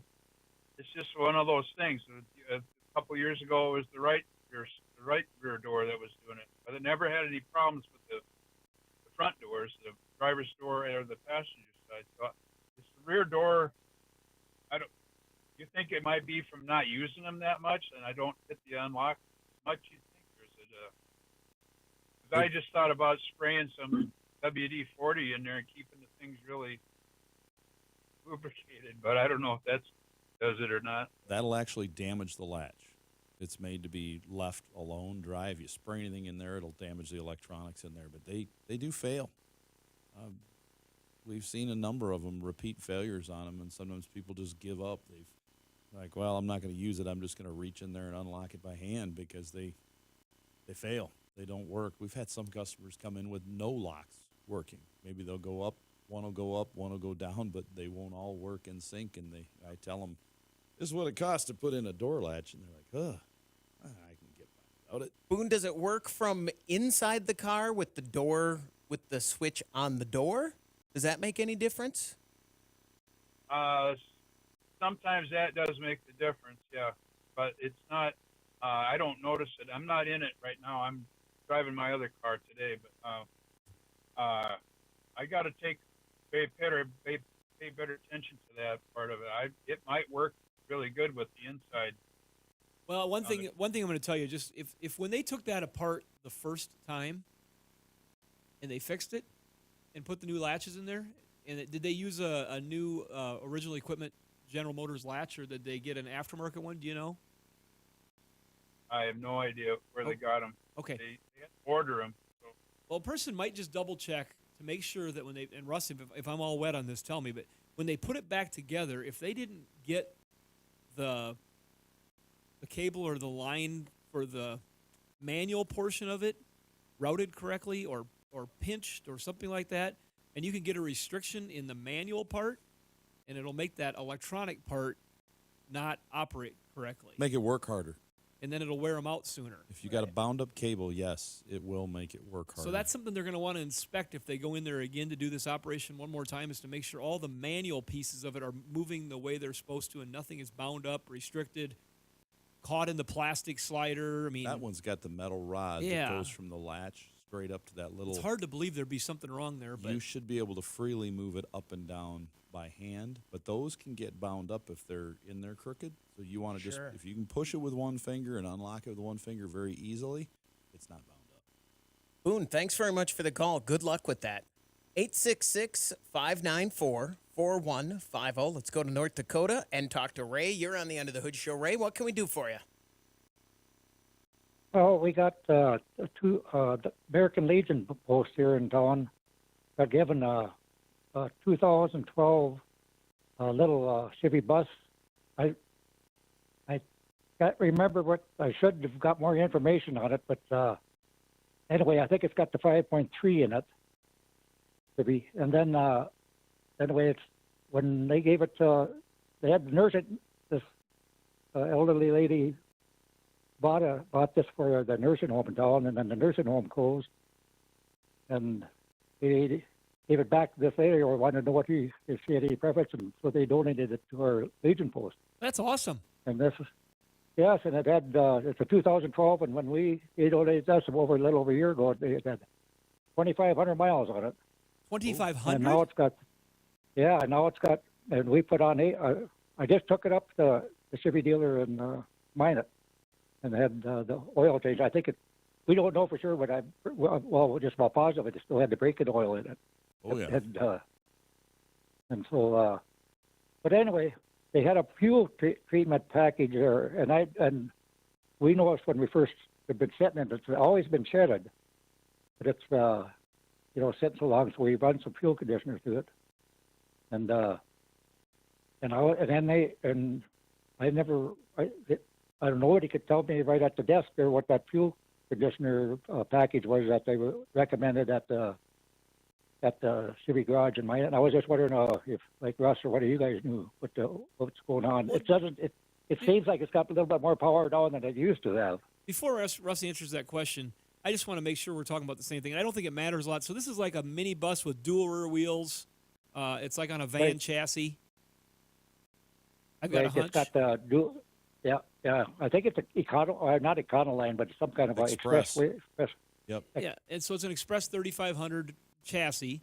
So it's probably got a 5.3 or 6 liter in it. 6 liter gas motor in it. If it's a gas motor. 4.8 or a 6 liter. Yeah, that's exactly right. And I'm not too sure. And I'm not too sure on that. That could be the 6 liter too. No, but it is a gas motor, though, is what you said. So Yeah, it is a gas. And that's where we get into this fuel treatment stuff. And so. those injectors, oh man, does it run smooth now? It runs smooth. Good. No, yeah, but it just seems like it didn't have much power when I first drove it Yeah. on a trip. And eventually it got better and better and better after we put the. That's well, the injectors. The injectors will stick solid like glue with old fuel, and that would be common. So if it does run smooth now, it means they're all firing and they can be cleaned up with some fuel injection system cleaner. Barium and B12 Chem Tool, you run that through there. That would be our suggestion. It would help clean that fuel system out, clean the injectors, and get that restored. And that's power what to the it. dealer did a treatment already, though, you're saying. So they have some, as we would call them, pharmaceutical type chemicals that they injected probably directly into the fuel rail and did this conditioning. And it's going to have some just high grade chemicals that you can't as effectively use just by dumping something in the tank, because they can go right to the source a lot, I guess, just to say it, a lot hotter chemical. Mm-hmm. And it works well, and there are different brands of that.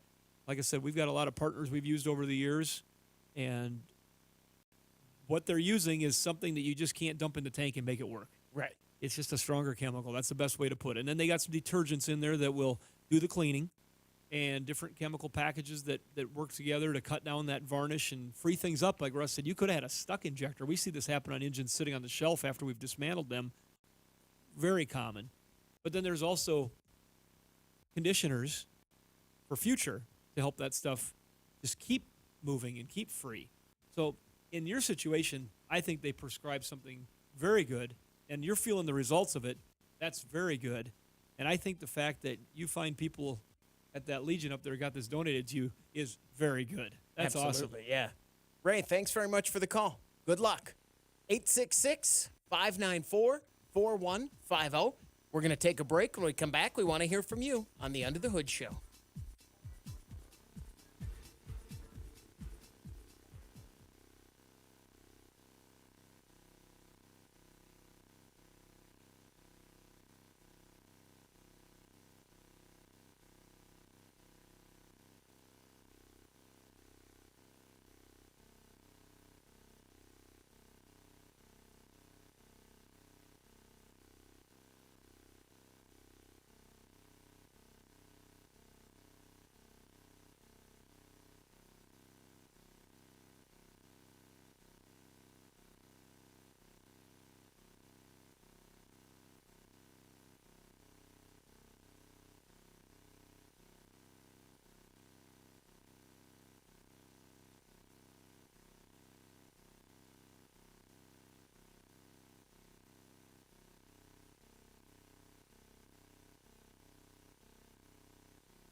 Be sure to visit our website for news, contests, and previous shows at underthehoodshow.com. Welcome back, everybody. It's time to get back under the hood with the Motor Medics. 866-594-4150. Let's talk to Galen. You're on the Under the Hood Show. What can we do for you, Galen? Good morning. Morning. Got a 2010 GMC Yukon. I purchased it in March. I found out that the air conditioning don't work. I haven't had it repaired yet. We all know that it's in the back door, it's leaking, so do I absolutely have to fix that this fall before I drive it this winter? Nope. Or is that going to destroy the rest of the system? Nah. Good question. Not going to hurt it. In the summertime, when it comes up springtime, late spring, whatever, put a new dryer on it, evacuate it, recharge it, fix the leaks. Good to go. Is it going to make it a little more difficult for his defrosting in the wintertime? Little bit. And when the little bit is going to be those days where it's cold, you got sleet coming down, it's wet outside, really wet. The inside of your windshield's wet because it's like maybe 42 Or your degrees. floorboards have gotten real wet? Snow, and it's warm enough under the hood that the AC system compressor could kick on and dehumidify the air. That's when it's going to be harder to defrost. You might just have to put it on the outside air position, crank that thing up hotter, put it on hotter, and put it on defrost. And overcome that. Blow some air. Is that the answer Well, you were maybe hoping I'll to just- hear? Maybe that day I'll just stay home. Yeah. That's a good idea. That's an option, too. So when you get ready to fix it, will you fix the whole system, or will you cap it off and just do the front? I'm capping it off and doing the front. Yeah, I mean, that's for most of the time that works just fine. It really does. But that's a big cavity back there. You get some tinted windows will help too. Keep some of the sun out of there. Would you check that? If I brought it in and said, hey, let's do this, would you track it down first to make sure what it was? So Yeah, because it might 'cause be easy to fix. Or sometimes we'll find a line that got a rock behind it, and it rubbed on it and poked a hole in it because they run close to the body and they can collect some rocks. So in that case, we won't put a block-off kit in it. Right. It's actually more expensive to do that. We'll just take the line, take the 2 bolts out adjacent to the brake, cut it in half, and put our splice kit in there, and then recharge it. We're good to go. That happened on somebody's van that works at the radio station that you're at there in town. We looked at it and went, it's one spot right there, and we snipped it, spliced it, fixed the whole charged thing. it, and they're like, wow, I was told I needed a whole line set. Well, you do unless somebody repairs it. So the moral of the story is that this is our, like through the last couple hours of production we've been doing, this is our 4th air conditioning call, and it's as cold as it's been outside in a long time. And it's our second Yukon And- with the same problem. And the moral of the story also is that, yeah, he probably should make sure what's broke before you make a final judgment. Right. I mean, it's winter. I mean, it's going to be winter. You can just put it off. I like the don't worry about it till spring answer. Yeah. That's my kind of answer. You're all over that. Galen, thanks very much for the call. Good luck. 866-594-4150. Let's go to Nebraska and talk to Dave. You're on the Under the Hood Show. Dave, what can we do for you? Well, a few months ago, I started smelling antifreeze when I started my pickup. And I filled it. It was about empty, the container, and I filled it up. And it hasn't leaked at all since, but I still smell the smell. Can it just be leaking at there's a couple drops? You smell a couple drops? Is it just leaking slowly? What do you think? Shannon can smell a couple drops. I can smell a couple drops from about a mile away, and it Nebraska. doesn't take much to get onto a warm. It doesn't take much to get on a warm surface to make that smell resonate. And the warm surface can be the surface of the heater core. So if you had a leak for some reason, that's the weird part, though, is that you could have a leak to the point where you were down coolant. And Might have taken a while to get there. is that what's that's? And it could be the heater core. Like your pipes in your house, they might have a small drip, but then once they corrode, the drip goes away because it seals itself. So the heater core might have a very small leak in it. Could also be something on the engine. A common place for those to leak is where the two hoses connect to the heater core at the firewall on the passenger side of the engine compartment under the hood.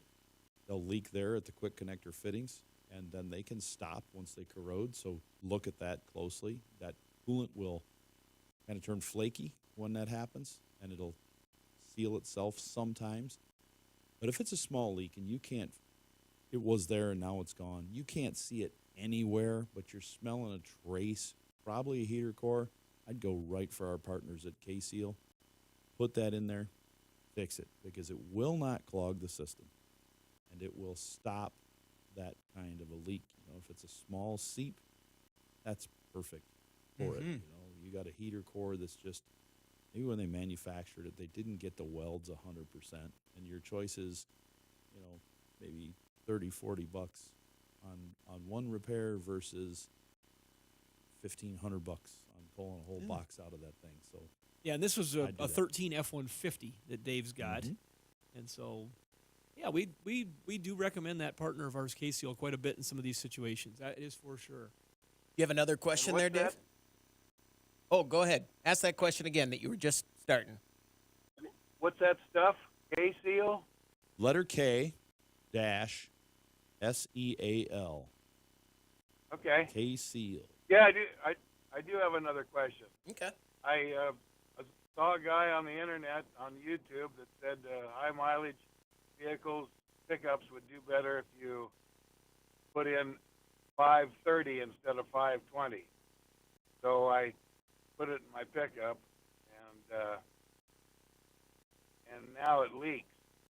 Yeah. Did I cause that leak by spreading the things out? Or Well, I'm more concerned with the engine failing than that. You shouldn't run the 530 in the summertime. It's not as bad, but once it starts dropping under 40 degrees outside, some of these engines have been damaged by running heavier weight oils in them. They just well, I'm back to the 520. yeah, then you're fine. But what may have happened is you may have had something where, you know, the 520 is more of a synthetic oil than the 530, even in the synthetic blends that are pretty standard now. And it may, you know, I don't know the exact cause of why it did it, but you know, your answer is it worked and didn't leak with the 520. Stick with the 520. This is a good. We talk a lot about oil because High it's, mileage oils. Well, and it's so important, but there is old knowledge from years ago. Let's say 30 years. Let's say pre-1990.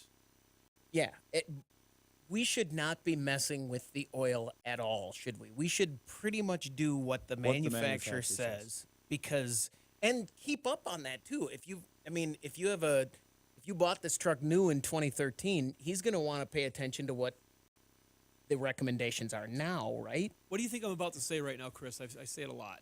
Why spend money on high mileage formula oil when I could just leave it in there longer and it's already high mileage? He's gonna talk about packages, oil packages, and detergent packages, and I'm just gonna say tolerances. It's cheaper to change your well, oil more no. often? As you go forward, you take his 13 F-150. He's got a. Is it an EcoBoost, Dave? No. Okay, it's a 5-liter Coyote. Yeah. Okay. These engines are engineered, highly engineered, Yes. with highly engineered oils by the engineers. Yes. And so they say, all right, here's all the tools I got at my disposal to build this engine. Just like Hendricks Motorsports or Roush Racing or whoever, the oils that they're going to put in there are part of that decision-making process. So now they say, you know, I've got this oil available that is this new 520 that they just came out with, and it is so much better on flow-through and breakdown resistance and all the different things that they engineer into the oil. You know what? Now I can make this tolerance a little tighter. And by making this tolerance tighter, I cut down some weight. I save on materials when we build the engine. I'm pushing more horsepower out of the same displacement. But if you got to use that same engineered oil going forward. And there is a lot of thinking out there that says, Back in the old days, I put my 1040 in there when it started getting a little bit of burning oil, and it got better, and I didn't burn as much oil. There's so much more to it than that now. There's just so much more to it than that. That'll do it for this hour of the Under the Hood Show. Until next time, thanks very much for joining us. You can always find us at underthehoodshow.com. And don't forget, you can watch our podcast and our show on our YouTube channel.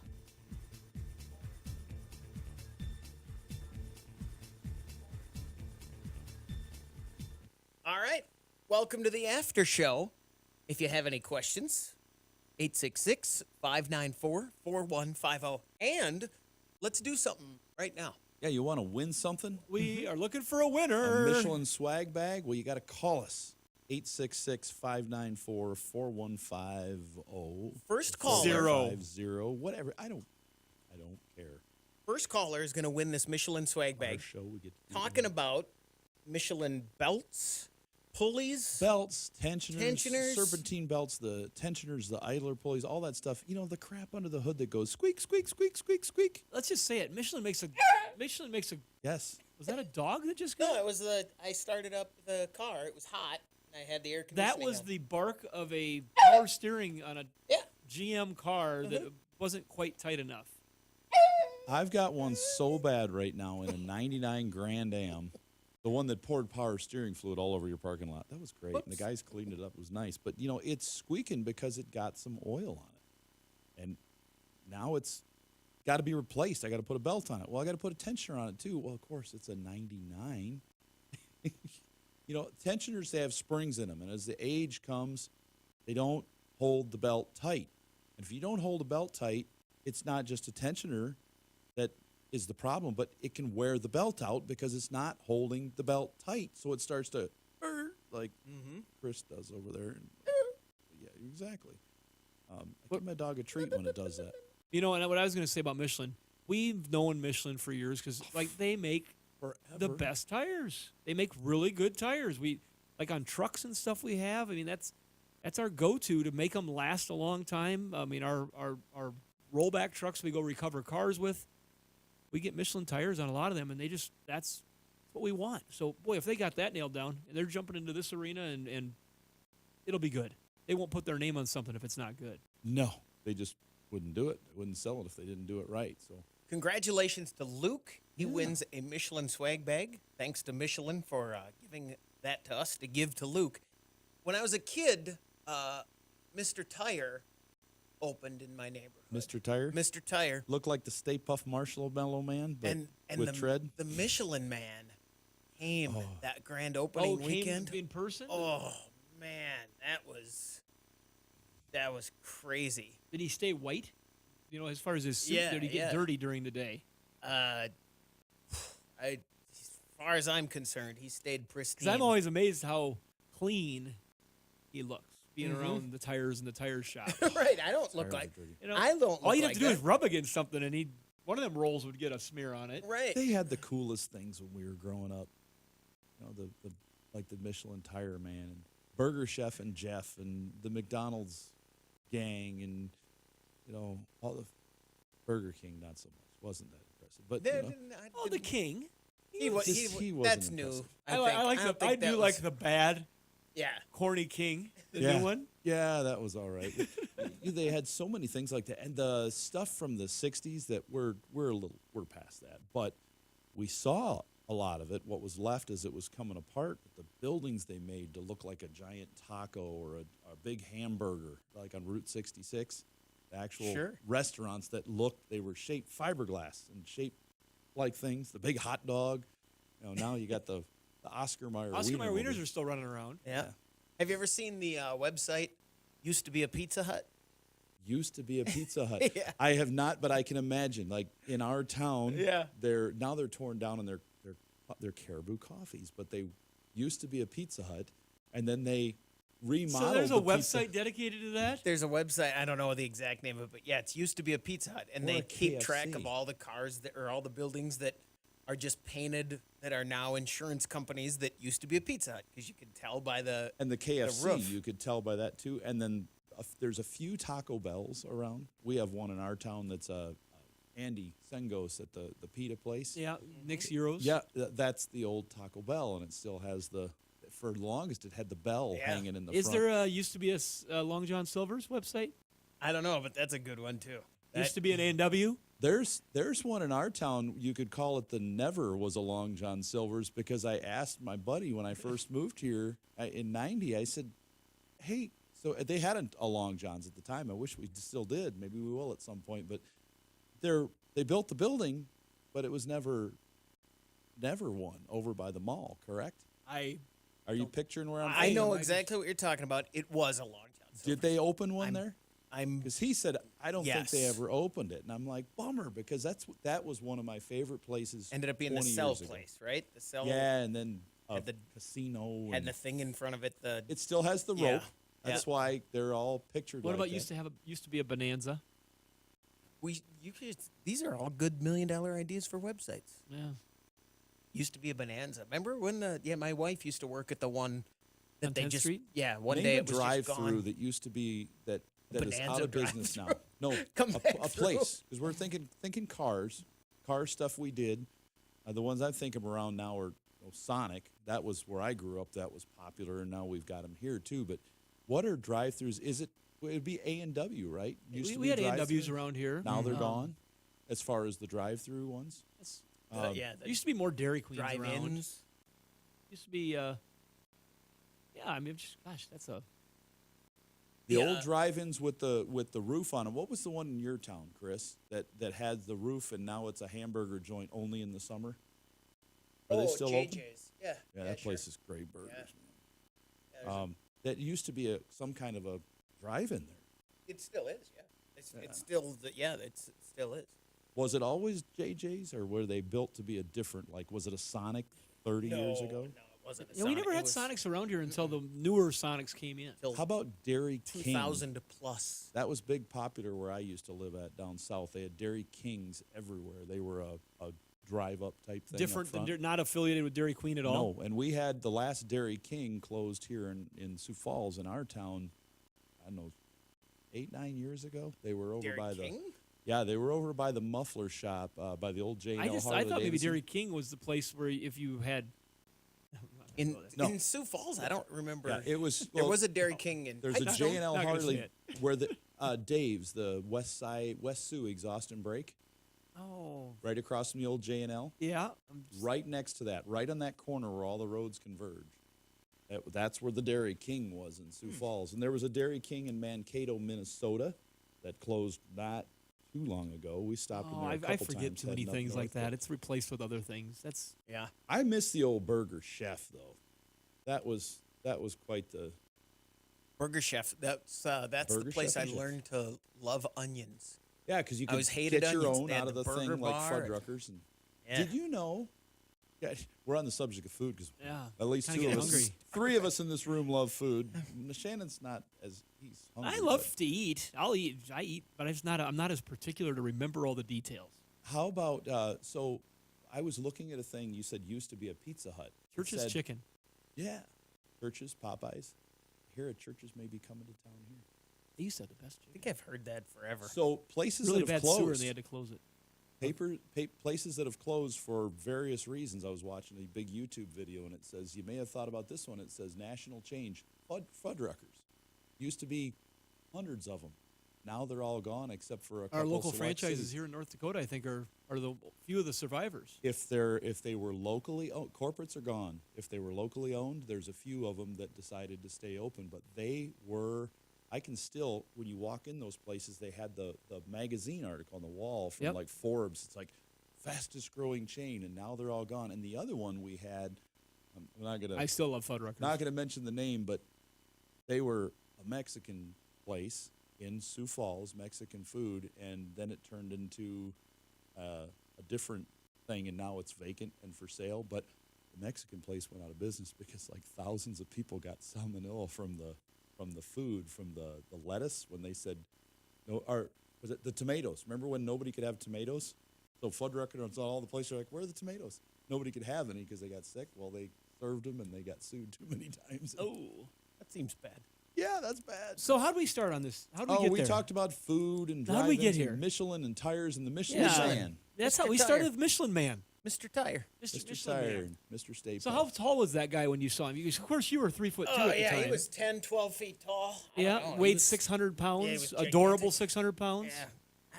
It is funny that you mentioned did he stay white, because I remember that was the corner that we used to go watch cars, and we would come home covered in soot. Smelling like exhaust? So, Yeah. okay, now how many years will it be before a chubby baby with roly-poly arms and stuff like that, which is always so cute, Before they don't call it a Michelin baby? because they won't know it. Because they don't know It won't be a Is it reference. happening already?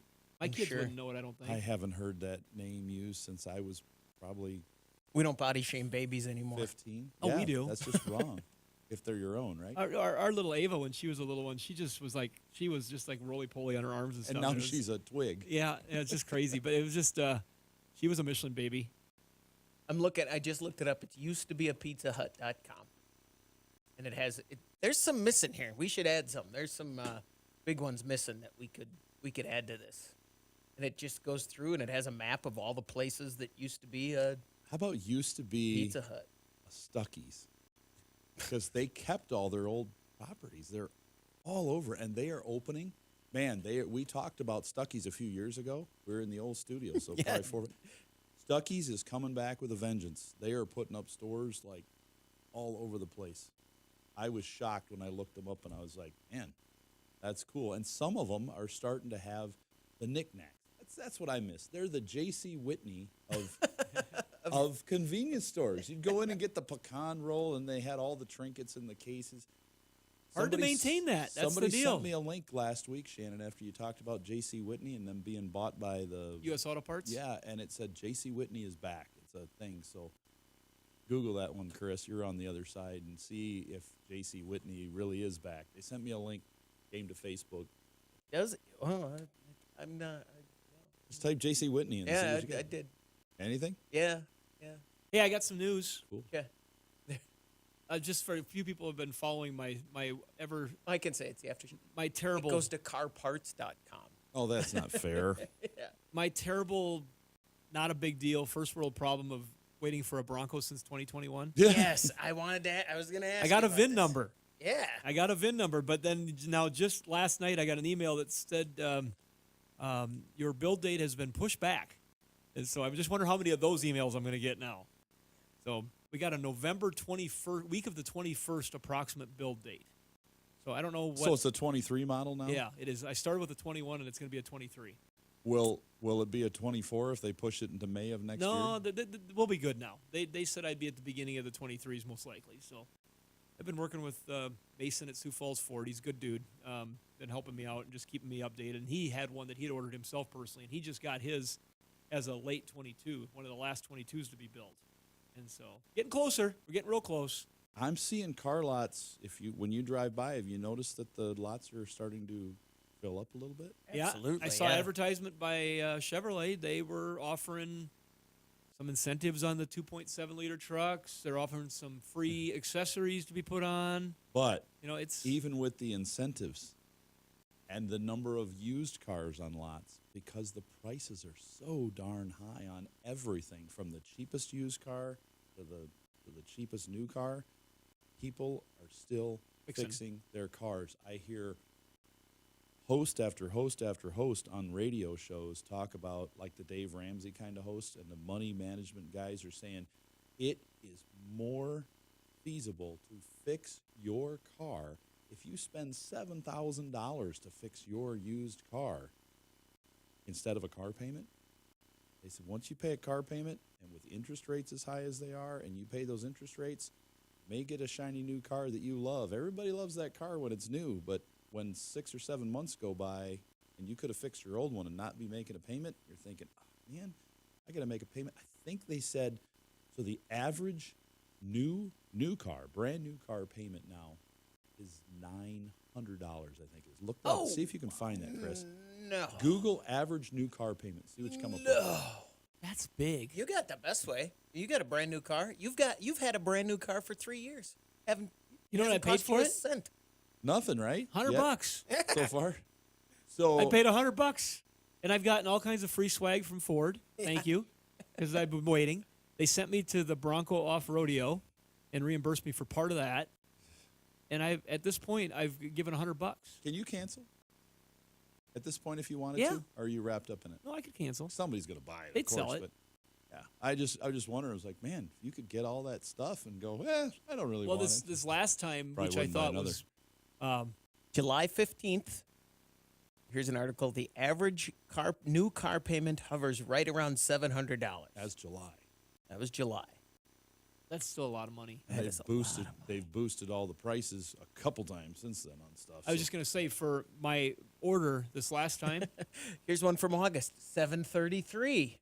You keep going. Maybe I'll find that 900 by the time we get to October. but they had Ford had to send in to Ford company. They wanted the driver's license picture and name of the person that's getting this vehicle. Oh, so you can't. So they can't use a bunch of foreseeable maybe buyers to make a list so they could get more on their lot with their allotment. So for his 2023 models, he's had to send in pictures and driver's license to prove that they have an actual buyer for the unit. Let's talk a little bit about the training you had for first responders for EVs, all types of electric vehicles. Well, that you first and did. foremost, Russ, on that deal, we were simply the host. And now I'd say simply it was a lot of energy to be the host. We have the facility to do it. It was an automotive related group that approached me. I don't want to rent out my building. We got plenty going on here on our own. But the South Dakota Professional Towing Association, one of their members reached out to me with the idea of doing something like this, and had the first request was, do you have any vehicles we can use? They were looking for hybrid and electric vehicles that they could use for extrication practice, using all their tools, the spreaders, the cutters, the crazy, wonderful porta powers that they have. I was watching them use this stuff. I was like, oh my gosh, they got some cool tools compared to what it used to be. But these are the tools that you want them to have when you're at your worst moment. God forbid somebody crosses the center line and you have a head-on accident with somebody. You know, you've been in a horrible accident. You need them to have the right tools to get you out of there.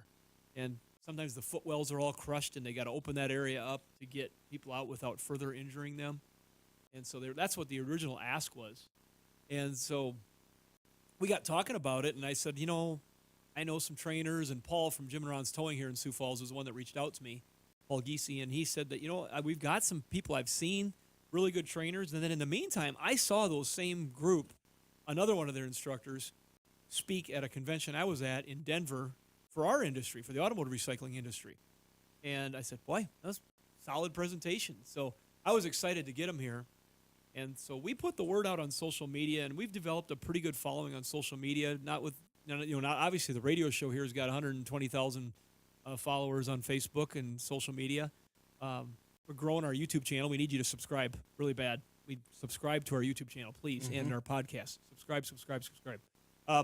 But we use that beacon to get the word out, and they ended up selling out this class and had to stop. They had to stop taking registrations. Our conference room, we can squeeze 120 in there, but we're setting people at ends of tables and setting up tables in the back, and we were well over 100, and they shut it off. And this company gets paid to come and do it, but their knowledge and skill that they bring to the table, I think, is well worth it for what the people had to pay. And so they, in the morning, gave an overview of just the different types of chemistries and types of batteries that are in vehicles and the hazards that they pose. And they were teaching this to a room full of firemen, first responders, ambulance, tow operators, professional towers, all those different things. We had our towers here from our company, and Russ and I realized afterwards, kind of an oversight, that we didn't have him and his mechanic crew up here just to soak in more knowledge. It was crazy. I was like, I heard about this for weeks. Shannon's usually like, you sure you guys don't want to do this? Whenever something goes on, and it totally, like, we all just totally, and I'm sitting there at work, I was working at work, and Jake says, hey, we really should have gone to that. We really should have. And then all of a sudden it just started wearing on us. We're like, I can't believe we're not, what are we doing?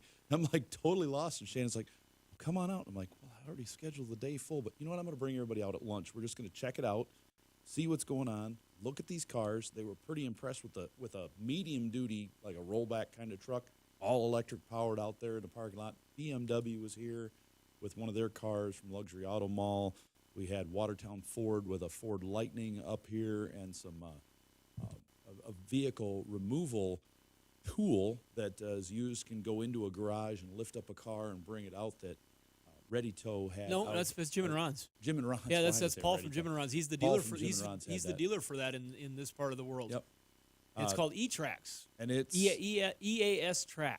It is really cool. You can get a car out safely when there's a problem without damage on some things. And I mean, they get to look at that, and I got to spend about 15 minutes of listening, and I got several hours of talking points just out of that, and things that I can now take that and go Google some stuff and look and find out.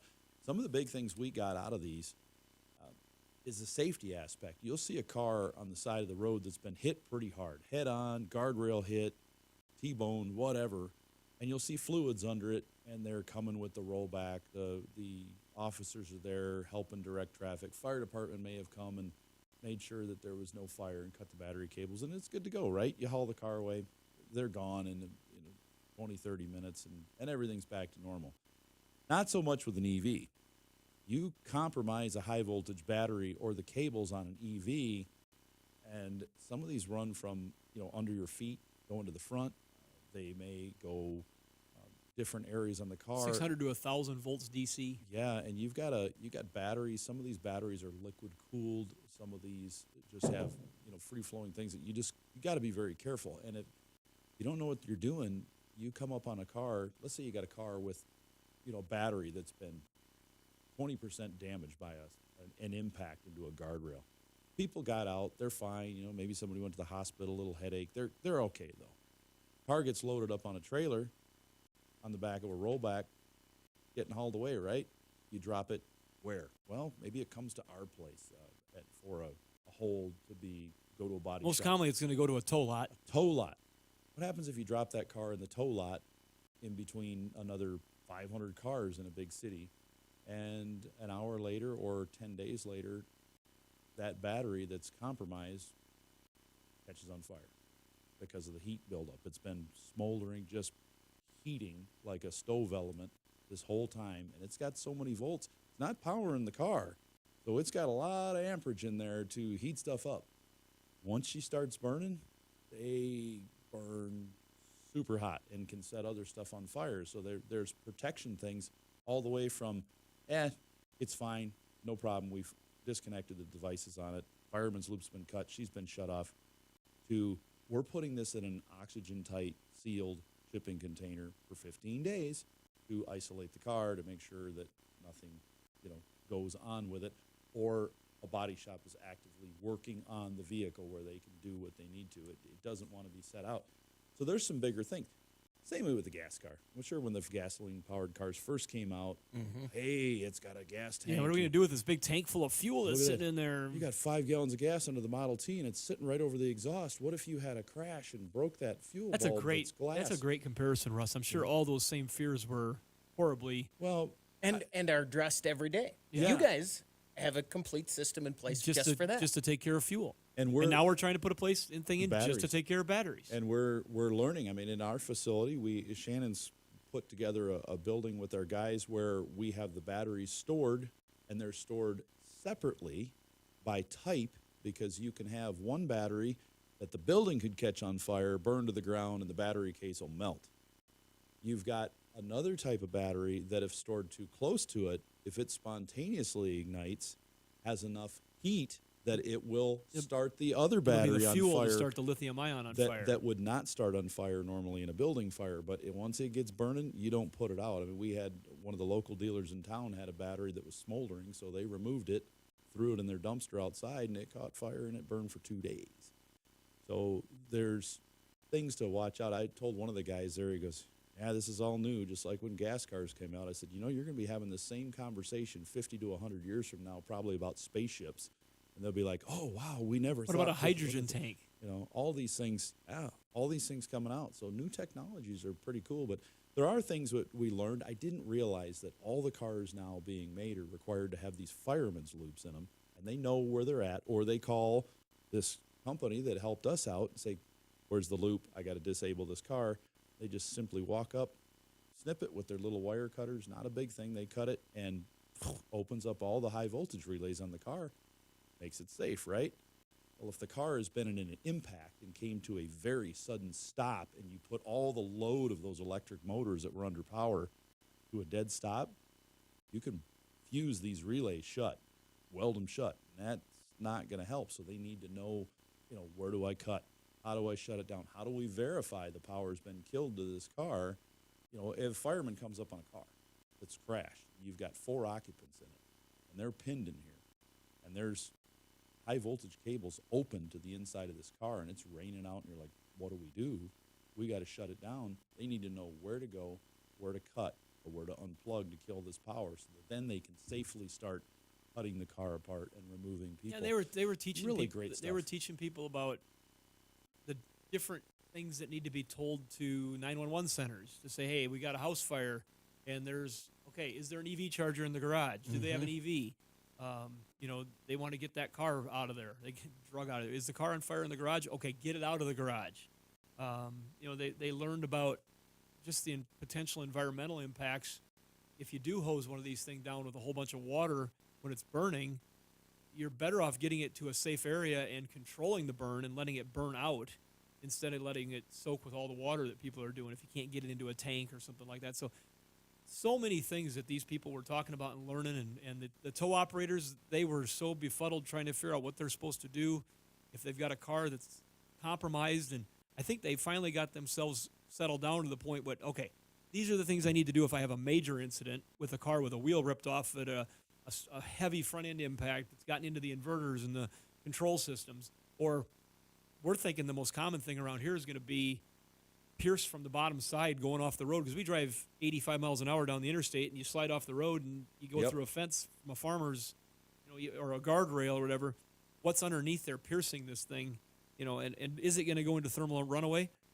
Good chance it's gonna. Just like these cars down in Florida with the flooding right now, it's not rampant like the internet might seem to be, but it's happening where the water and stuff has intruded into these water-resistant cases. They're not waterproof. They're meant to resist water going down the road, snow stuff, but it's leaching into these cases, and then that corrosion of the salt water eventually gets onto the anodes and the cathodes and the pieces of the battery, and it starts that corrosion, creates heat, it creates temperature, and then that thing can just go into thermal runaway just all on its own. And so they're having cars that are starting on fire on their own days after they've been taken out of floodwaters. And so these are real things that are going to be a problem. They talked about the bunkers, and they showed these towing companies how they can make a bunker basically out of the big highway concrete barrier blocks. I don't what's the name? Jersey barriers. Jersey barriers, and how they can make a surrounding of those barriers high enough so that if the car starts burning, the flames won't go over the top, and kind of restrict that burn to just that car. And so they're suggesting for some of these tow companies to have an area that you make in your lot that you can have 3 or so of those in case you do get one in that's compromised, that you can park it there. What I got out of the whole deal was a lot of learning, a lot of knowledge. I put a bunch of Facebook pictures on the Under the Hood Show Facebook page. Kello News, Kevin Kiergaard was out and took some video and did a nice job putting a story together for that, Tom Hansen. And they just played that, and we linked that out there also. But everything I saw sounded like it cost a lot of money. Right. To tow that vehicle and put it in a special towing barricade, that tow is not going to be your regular $200 tow. That's going to be a different tow. The storage is already $50 to $125 a day in most of these cities, if not more. What's the storage going to cost if you have to put it in this bunker for 10 to 14? 14 days was kind of a number they were pushing pretty hard if it's been compromised. What's it going to cost out on the road when that car's in the ditch and it's compromised, and they have to bring out now the heavy-duty wrecker with a rotator on it and literally pick the car up because they don't want to rotate it, the wheels, and possibly put this into thermal runaway because the regenerative portion of the electric motors. Something with sides so the truck won't burn to the ground. Because they made the scenario, what if the car is on the back of a rollback, which you see every day on the highway, you're in rush hour traffic, and you're wall-to-wall cars, motorcycles, people, and that car catches on fire on the back of your rollback. You're like, oh, no. So it needs to be either in all the scenarios that they outlined. money. had the car being basically disposable. Mm-hmm. Is that how they described it? Oh, yeah, the house is on fire and you don't have the keys. Yeah, you're going to have to penetrate the back window. I mean, I was talking to my fireman friends. Break the back window out, wrap a cable around the C-pillar in the back, and pull the car out of the house. They don't want that in there if the house is on fire.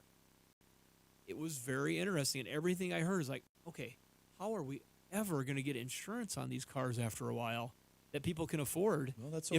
They want us to change to all If it's a electrics. $70,000 vehicle or a $50,000 vehicle, and they're making it that much harder to repair or rescue it, that thing's going to be expensive to insure. Mm-hmm. That's going to be a challenge. That's one of the things that I was really thinking about as I was going through the class. So I'm glad everybody that was able to show up. I'm glad we could host. Thank you to Bobby and Chris and Chelsea from Energy Security Agency out of Ohio, ESA. Cool name, by the way, yeah, too. And Nick Webb from Erska out of Anchorage, Alaska. He was their person down doing the towing training.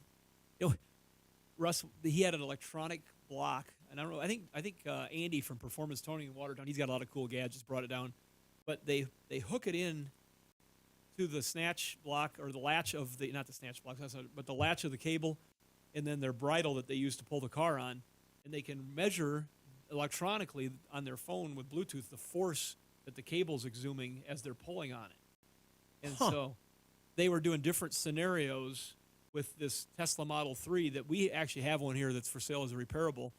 And then we were doing different scenarios on pulling on it, holding the brakes, different things to see. And with the brakes on and the vehicle totally locked up, which is a very likely scenario with some of these electrics, if the parking brake's been engaged for safety, they were exerting almost 4,000 pounds of force to pull the vehicle and slide it without skis underneath it that they use. The cables on most of those rollbacks are rated like at 3,500 pounds. Okay. For pulling strength on a lot of them. So they were already exceeding the normal working range of that cable, trying to pull that heavier EV up that was locked up. And that's where that EAS E-Trax thing like Paul from Jim and Ron's had, that's designed to take a vehicle with all fours are locked. Just imagine the scenario. I mean, this is the better part of town. You've got a garage that they've probably spent more money inside their garage than most houses, with their modern EV and a fun car and something else next to it, and the car's dead in the garage. What do? You can't just go down there with a cable. These things have nothing to hook to. Mm-hmm. They're smooth. And you for can't. the If you wind drag it resistance. out of the garage, you're going to tear up their floor that they probably spent a lot of money on. Right. So this unit is all soft touch. You remote control, drive it up. It's got like basically a wheel lift that goes under the car and picks the vehicle up from the wheels so that you can get it up in the air. And then you remote control the whole trolley, the track unit. It looks like the Mars rover, back to your rollback truck. And then you bring that whole thing up onto the truck. And then when you get to the dealership where the qualified service person is, you can bring the vehicle right into their bay where it needs to go and set it down, take the unit back out from underneath it, and then they can work on it where they have their computer or their tools Sure. or whatever they need. That doesn't sound like a $200 tow either. I don't think so. No. That's a couple $100,000 unit now that Paul's got, at least. And there's one. Only one in this area. Yeah. Yeah. So there's just some crazy stuff. And one more analogy that I got out of it that really the firemen we were talking afterwards. They said that with the battery that is venting, it's already gassing, flames are coming out, it's burning, it's going crazy. Basically, when you've got all the water blowing all over it, kind of wasting water. It's just they said unless you can direct the water directly into the pierced hole where the flames are coming out of and get it in there, that It's water not is gonna- keeping temperatures down, yes. It's subduing things, yes. But they gave the equivalent of hey guys, you come to a house fire. The mattress is on fire in the basement. Somebody was smoking on a mattress in the basement. It's on fire in the basement. pouring water on the roof. And you went up to the roof and started pouring water. Right. That's the equivalent of what you're doing by spraying on this top of this car when it's coming out of a a pierced hole in the bottom of the battery. It was interesting. Just listen to the people talk their language and talk in their world back and forth about different things. It was really, really interesting. And I did hear that there's as many experts when you get them all together as there are in any field. Right. And it's new, so everybody'd like to be the pioneer to figure it out, right. too. Yeah. Interesting. Super. That's so neat. And to think that it's a whole thing we have to figure out one by one. I mean, it's a. But they want us all driving them by, next week or whatever. A lot sooner than we should be. I think it's all going to shake out. It will shake out. Yeah. It's going to take a while. I told you my math, didn't I? My friend from Minnesota corrected me on. Yeah, I think I did. Maybe not. All right. 270 million cars on the road. Oh, yeah. I did this, right? Yep. Okay. Yeah. 270 million cars on the road. Right now we're building 12 million a year. That's the best we can get with supply chain shortage. If tomorrow 200 million cars had to be in the hands of people to use, right? We can't do it. Yeah. Yeah. We can't do it. All right. That you got your money's worth on the after show there. Yeah, that's way too long. Yeah. I think we've put our producer to sleep. We talk so long. I just hope he's alive in there. Are you okay, Doug? Doug? Yep, he nodded. Okay. All right. He's been under the weather, just feeling better, so we got to give him a break. I'm glad he's here. We checked. Russ went over and just to see if. Did he? Yeah. It was still Got the breathing. AED downstairs on the wall. You're giving him mouth to mouth. Hey, I didn't know that he had a snowmobile suit on when he fell in the lake. All right, there we go. Thanks, everybody. Make sure you subscribe, please, to the YouTube channel and tell your friends. And go to used to be a Pizza Hut.com. Used to be a Pizza Hut. Thanks, everybody.